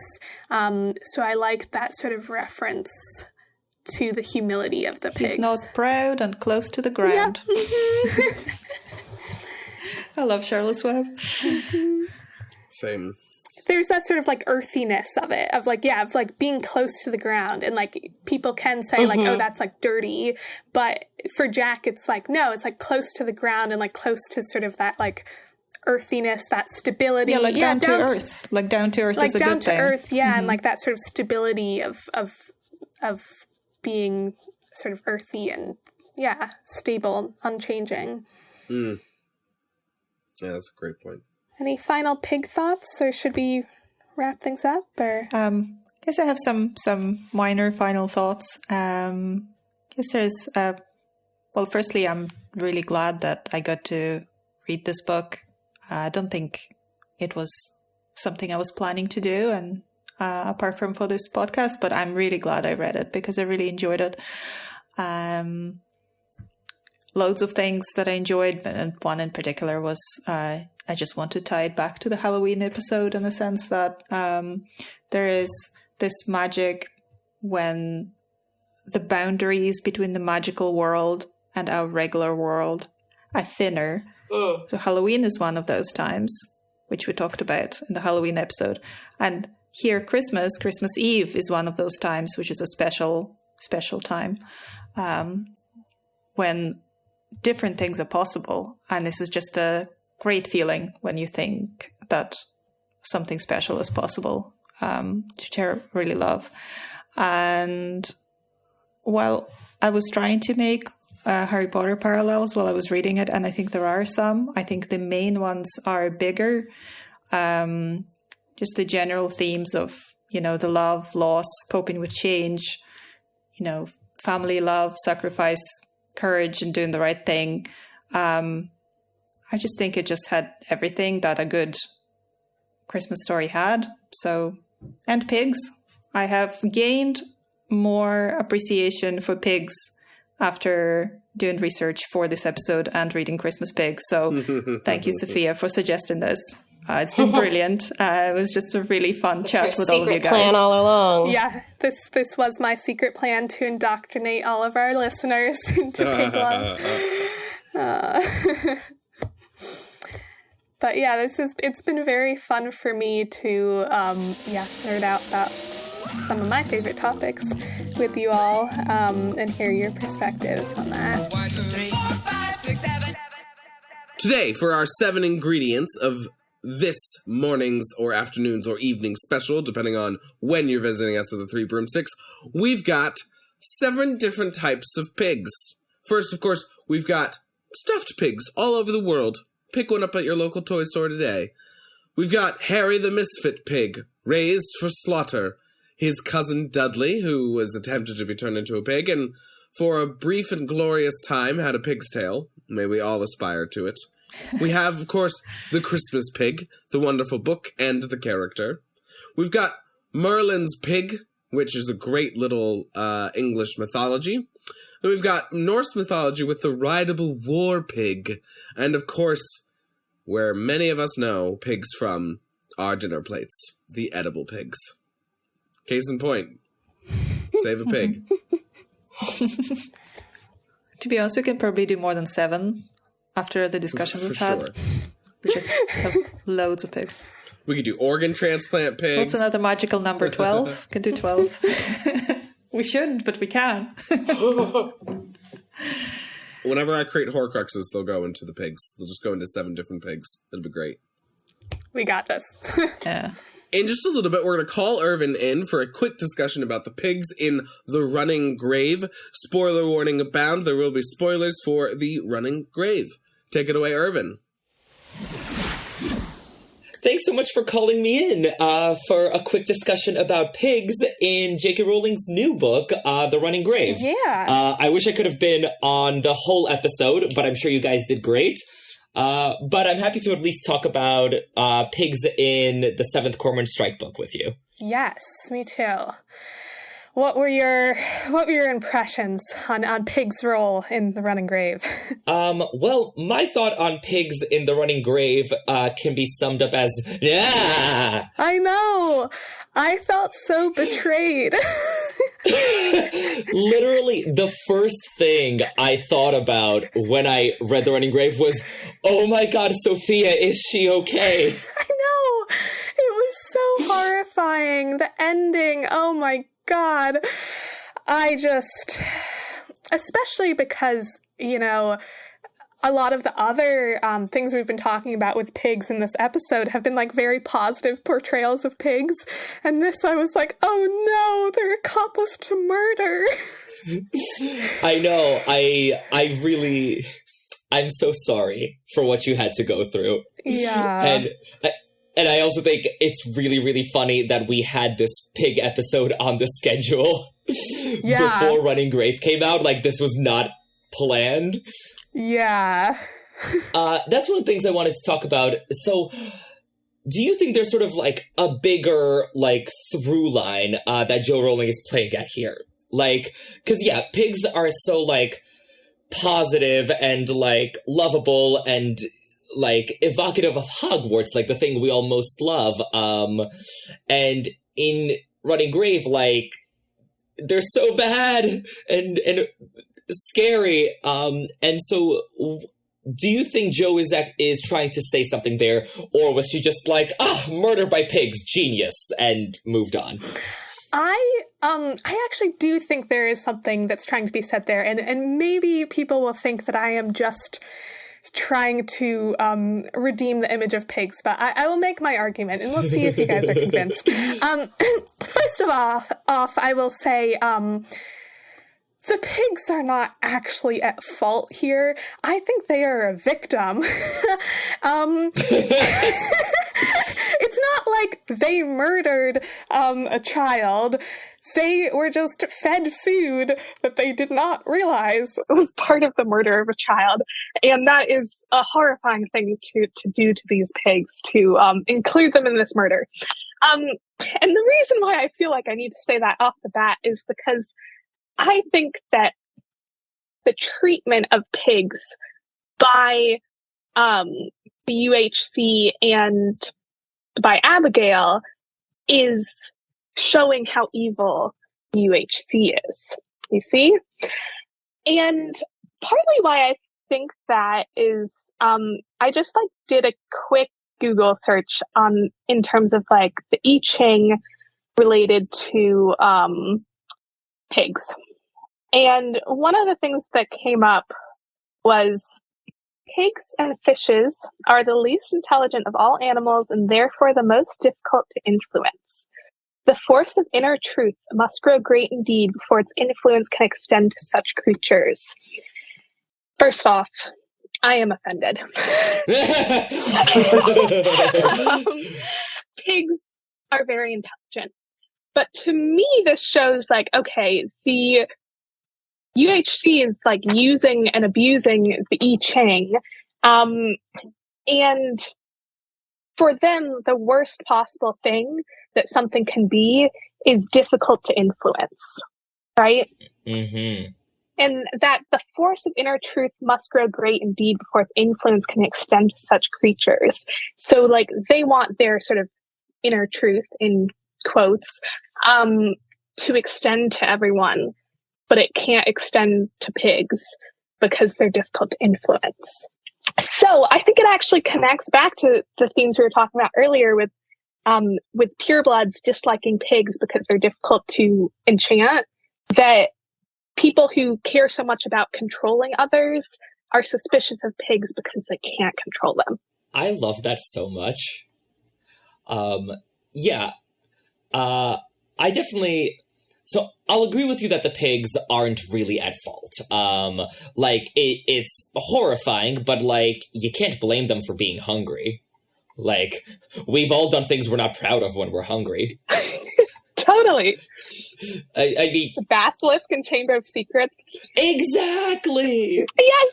I was reading it recently, and it's so hungry for so long, and I was like, am I feeling sympathetic to the Basilisk? I don't know if this came up on a podcast episode at some point that I was on. I feel like it must have. But, I don't think the Basilisk is a bad guy. Listen, it's a giant snake, with petrifying vision, and it, eats people. You can't blame it for its eyes, and you can't blame it for its appetite. It's just, it's an animal trying to live its best, and, probably putting it under a school wasn't a good idea, but yeah. Yeah, and it's been stuck there starving. Yeah. So, anyway. Mm-hmm. Yes, justice for the Basilisk. Just saying. And the pigs. And the pigs. But so if we go with the pigs as sort of an unwitting accomplice, I actually think it can serve as a really good parallel to Hogwarts. So we've talked a lot in prior episodes about how the Strike books parallel their Harry Potter books, so Book 7 and Book 7. So I think the pigs are kind of like Hogwarts in Deathly Hallows, right? Where in Book 7, Hogwarts, which is this wonderful, lovable, magical place, it becomes something terrible and violent because of who's in charge. Under the regime of Snape and the Carrows, it's an awful place where awful things happen to children. And so I feel the pigs here are kind of a callback to that, where the pigs are wonderful and lovable, but then something terrible and violent happens and they really hurt children just because of who's in charge of them. Yeah, that kind of makes sense. Because we were talking about in the episode earlier, sort of the winged boars that kind of protect Hogwarts, and that there's like these pigs as this sort of protective force in a lot of the spaces that Harry is safe, and that we see. Oh, okay. Sorry, this is on the spot, so we'll see if this makes sense. But we were talking about a lot of the spaces that Harry is safe are associated with pigs. So we have Hogwarts, we have Hogsmeade, we have the burrow that's on top of a pig pen. We have even the Dursleys keep Harry safe, and they're often associated with pigs, especially Dudley. And all of those spaces are invaded in Deathly Hallows and are no longer safe anymore. So Harry isn't able to stay in the Dursleys. He goes to the Burrow, but then the Death Eaters arrive at the Burrow. He goes to Hogsmeade, and all of the Death Eaters are there. He's at Hogwarts. All of the Death Eaters are there. So it's like all of those places that used to be safe, associated with pigs, are now being controlled by Death Eaters. Yeah. Yeah, that's a really good parallel. I like that a lot. Poor pigs. The poor pigs. Yeah. It's interesting. What do you make of the fact? So we see both the UHC and Abigail with these sort of negative pig associations. The UHC sort of comparing people to pigs as a degrading insult. So we see like Emily, after she misbehaves, that she has that sign saying that she's a pig, like filthy pig or something like that. And which kind of makes sense with the idea of like when people are acting in ways that show that they're not able to be influenced, then they're associated with pigs. But then we also have Abigail, who sort of wants to distance herself from the UHC, who is also associating with herself with pigs in maybe a more intentional way. I'm curious if you have any thoughts about that. Sorry, remind me how Abigail associates herself with pigs after she leaves the UHC? Not after she leaves the UHC, but I was talking about more when she's in the UHC, but she sort of, while she's in the UHC, she is going counter to like the rules of the UHC, or like, she's sort of rebelling within the UHC. If you get what I'm saying, by committing murder and by doing the pig masks and all that. I do. I don't think there's. I can't come up with sort of any insight on what like their separate affinity for pigs is. I kind of lump it all together as like same terrible family, same terrible like pig style.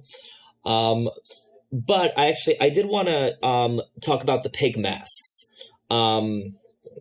Just because they're such an important part of the book, and I'm trying to like sort of find the rhythm and rhyme here in this book. And I think the cool twist with the pig masks is originally it looks like the pigs are masking what the people did, right? Because you have all these pornographic photos and they have the pig masks on, and so like, the pigs are sort of hiding what they're doing.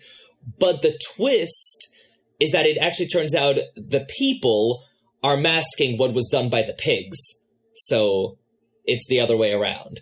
And I thought that was really, really clever. Sort of like, it was a really cool twist in The Running Grave. Yeah, that is cool. Yeah. I guess, yeah, that's interesting. Yeah, do you have any thoughts on pig masks, or do you want to just talk about the genuine article? No, I find the pig masks really interesting. And I'm trying to figure out exactly what my thoughts are on the pig masks. It seems like, yeah, I guess I kind of agree with what you were saying earlier of sort of lumping the UHC and Abigail together. But I think it's kind of an interesting thing where I think maybe the pigs are sort of showing the way that even though Abigail is sort of rebelling against the UHC, she still has that like controlling instinct. that the UHC has. Like, she's not that different from the things she's trying to be different from or trying to rebel against. That she still, like, sees pigs as sort of a degrading thing. Like, she sees them as a degraded animal and a way to, like, degrade other people through those pig masks. Yeah. Abigail is sort of a good parallel to Umbridge and her, like, nominal opposition to the Death Eaters, at least before Deathly Hallows, because she's like, oh, we are the Ministry, we, like, must stand against Dark Lords, like, boo, Voldemort, boo. But also, like, she absolutely agrees with Voldemort's aims, she absolutely agrees with Voldemort's methods, she's very, very happy to sort of work within the system, like, you know, Fudge's or Voldemort's, to achieve her own sadistic aims. So, like, I feel like her opposition to Voldemort, or in this case, the UHC, is much more like for show than like a sort of deeply held conviction. Yeah. Yeah, because I think that probably what she dislikes the most about the UHC is that it is trying to control her and that she wants to be the one in control. Like, she is the power, Yes. she is just as power hungry as her dad is, so she wants to be able to, she's rebelling against him just because she wants to be the one who has control over others. So it's Yes. like a similar instinct. Yeah. And I wonder if, since Abigail maybe has been, you know, has heard this sort of idea about the pigs being the most difficult to influence, a la I Ching, that she, it maybe is a way for her to prove her power even more, that she is putting people in pig masks and that is using the pigs as part of her murder plot. That she's like, oh yeah, you think pigs are so difficult to influence? Like, I am going to, like, show my control over pigs. Oh, that's true. That's a really good sort of, like, you know, show-offy move. Like, yeah, I managed to get the pigs to do what I needed them to do, even if you couldn't. Like, yeah, it's bravado. Yeah. It feels like a very Voldemort thing, too. Of, like, I see that in sort of, in book 7 of, like, yeah, he wants to do all of the things that other people say that, you know, he doesn't have the power to do. And sort of by controlling places like Hogwarts or, you know, that in the Ministry, he's sort of proving that he has the power. So I'm curious, have you guys talked about on the episode the pig in the Chinese Zodiac? We vaguely touched on the pig in the Chinese Zodiac, so feel free to share any of your thoughts. They probably won't be repetitions. Okay, so little background. When I was reading The Running Grave, I was 210% convinced that the Chinese Zodiac was going to be the key to everything. Because around 200 pages into The Running Grave, we see this building with all the animals of the Chinese Zodiac on it at the UHC. Like, you know, the narration says that there was a rooster and a dragon and, you know, an ox and a pig. And so the minute we saw that, I was like, oh, Chinese Zodiac is the key to everything.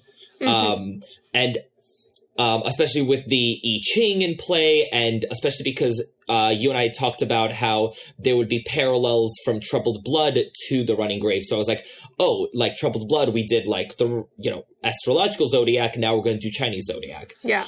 And once we encountered the pig masks, I was like, okay, Chinese zodiac, Year of the Pig. Like, the Year of the Pig is going to be the answer to everything.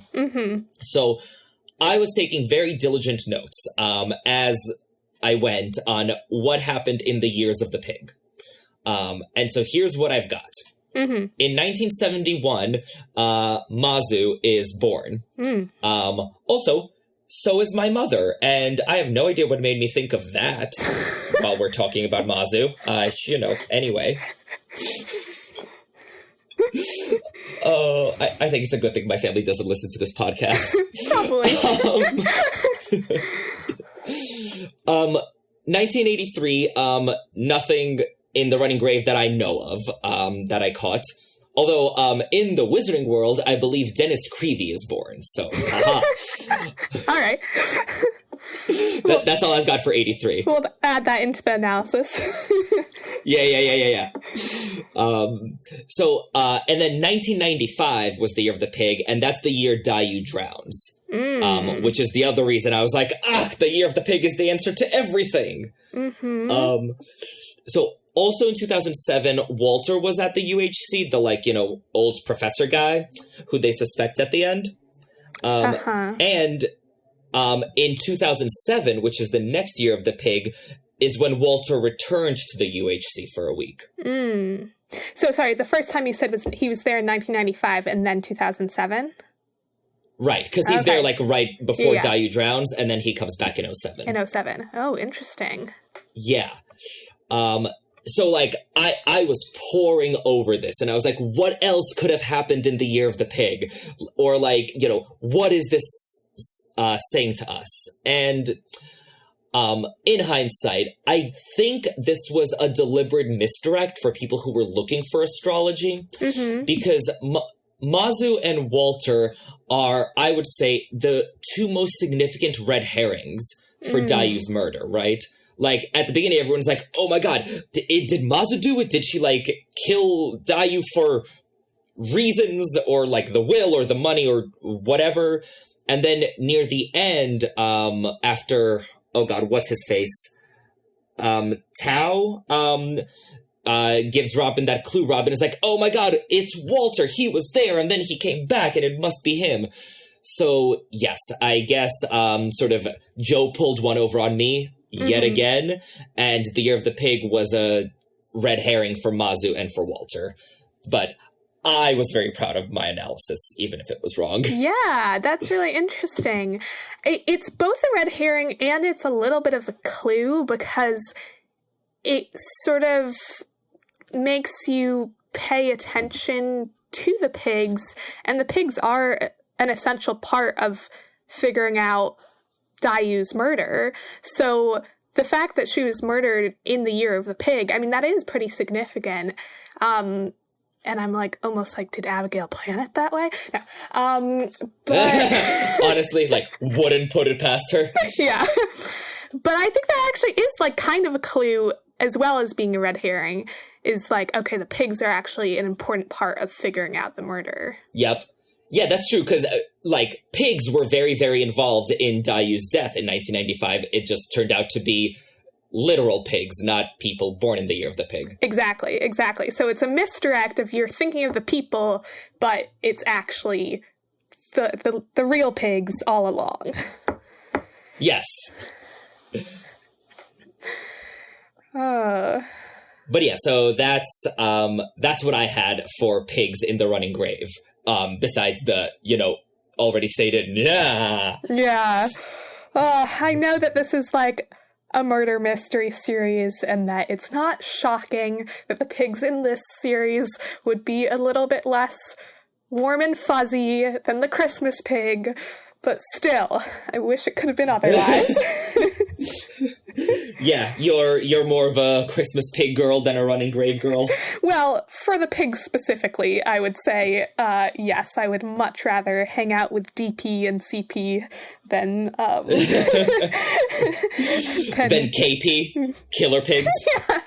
Yeah, not killer, just hungry pigs. As we've established. Right. Oh, EP. We can keep going the alphabet going. We have CP, we have DP, and we have EP. Eating pigs. Oh, gross. Okay. Okay, on that note, I think... On that optimistic note. Yeah, I think that is all I have on pigs in the running grave, too. A little bit of a downer to end the episode on, but, Yeah. Well, thanks for, phoning a friend and letting me participate in this. Yeah, thank you so much for joining. This was a lot of fun. This was a lot of fun. And I'll let you guys wrap up the episode. Bye, listeners. Hey, Ev, what's playing on the pub's jukebox today? Well, Sam, since it's a pig-themed episode, I thought it would make more sense to go with pigs. I mean, another obvious choice would be Christmas songs, but there's so many amazing Christmas wizard rock songs that I just didn't know what to pick. So we might have to think about that one in some other format. But thanks to our resident wizard rocker and social media wizard, Jeff, he found us a couple of great pig-based songs. So there's The Blind Pig by the Blibbering Humdingers, about the eponymous pub in Fantastic Beasts.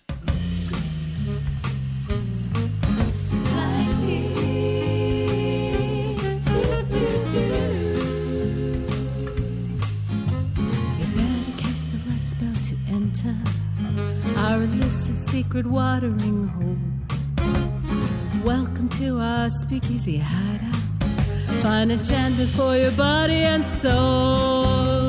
The band is playing jazzy, the flappers dancing sassy. Hazy smoke drifts in the air. The goblin gangsters are getting zazzled with lots of giggle water to spare. The squibs are spifflicated and so inebriated, the aura stay out of your hair. Step up to the bar and pick your poison. This juice joins the best anywhere. It's the blind pig. And another song by Harry and the Potters called Sorry Pigs, Bacon. Thanks, Harry, for reminding me about how much I love bacon. Well, you know, I was just thinking about how much I love bacon. Really? Yep. I'll be thinking about that in the future, too. Bacon, bacon, bacon, bacon, bacon, bacon, bacon, bacon. A huge thanks to our guest, Nica, for coming on. Really, it was such a pleasure having you. You were great to have on the pod. Thank you so much. Thanks for having me. It was really fun. Yeah, of course. You're welcome back anytime. Any place that you'd like to plug or where to follow you? Any mentions you'd like to make? I mean, the reason I happen to have a fancy microphone is that I do what is called a co-working stream on Twitch almost every weekend, where people can add their things to a to-do list, and we all work together, and kind of like a body doubling space, and that's NMD96 on Twitch. Nice. That's all I got. That's awesome. Well, thanks again so much. And if you'd like to buy us the next round at the pub, head over to patreon.com/3broomsticks with the numeral 3 to sign up. We're offering bonus content, chats with the hosts, that's us, we're great, and on episode shoutouts to our patrons. And we would really appreciate your help in keeping the lights on at the Three Broomsticks, so we can talk about Harry Potter for a long time to come. You can also help by rating and reviewing us. And if you like our show, don't forget to tell your friends. Word of mouth helps us hugely, and we always love to see these. You can contact us on social media. You can find us on Twitter or X, TikTok, Instagram, or Facebook. Our assorted handles can be found in the episode descriptions or on our website. You can go to the 3broomstickspod.com with the letter 3 spelled out. Links to the essays we mentioned will be there, where you can submit a topic and let us know your thoughts by commenting. And then you can send us an email. That's the 3broomstickspod@gmail.com. That's with the number 3, 3broomstickspod@gmail.com. And next time we meet at the Three Broomsticks, we'll be discussing Prisoner of Azkaban Chapter 11, The Firebolt. And I'm Ev. I'm Sophia. I'm Sam. Thank you for listening. See you next time on the Three Broomsticks. Cheers! Give me big old buckets of butter beer. Give me big old barrels of butter beer. Give me the drink I love so dear. And another round for my friend right here of the sweet old butter beer. This episode of The Three Broomsticks was edited by Patrick Musilek. The theme song was written and performed by The Faithful Sidekicks. Make sure to check them out at thefaithfulsidekicks.com. And I'm Ev. Sophia, you're next. I'm Sophia. Sorry. No, let's try it again. Try that one more time. Ev, go for it. For the outro, we're starting again? Just say I'm Ev. All right, sure. Okay. And... Oh. Sorry, should I just say my...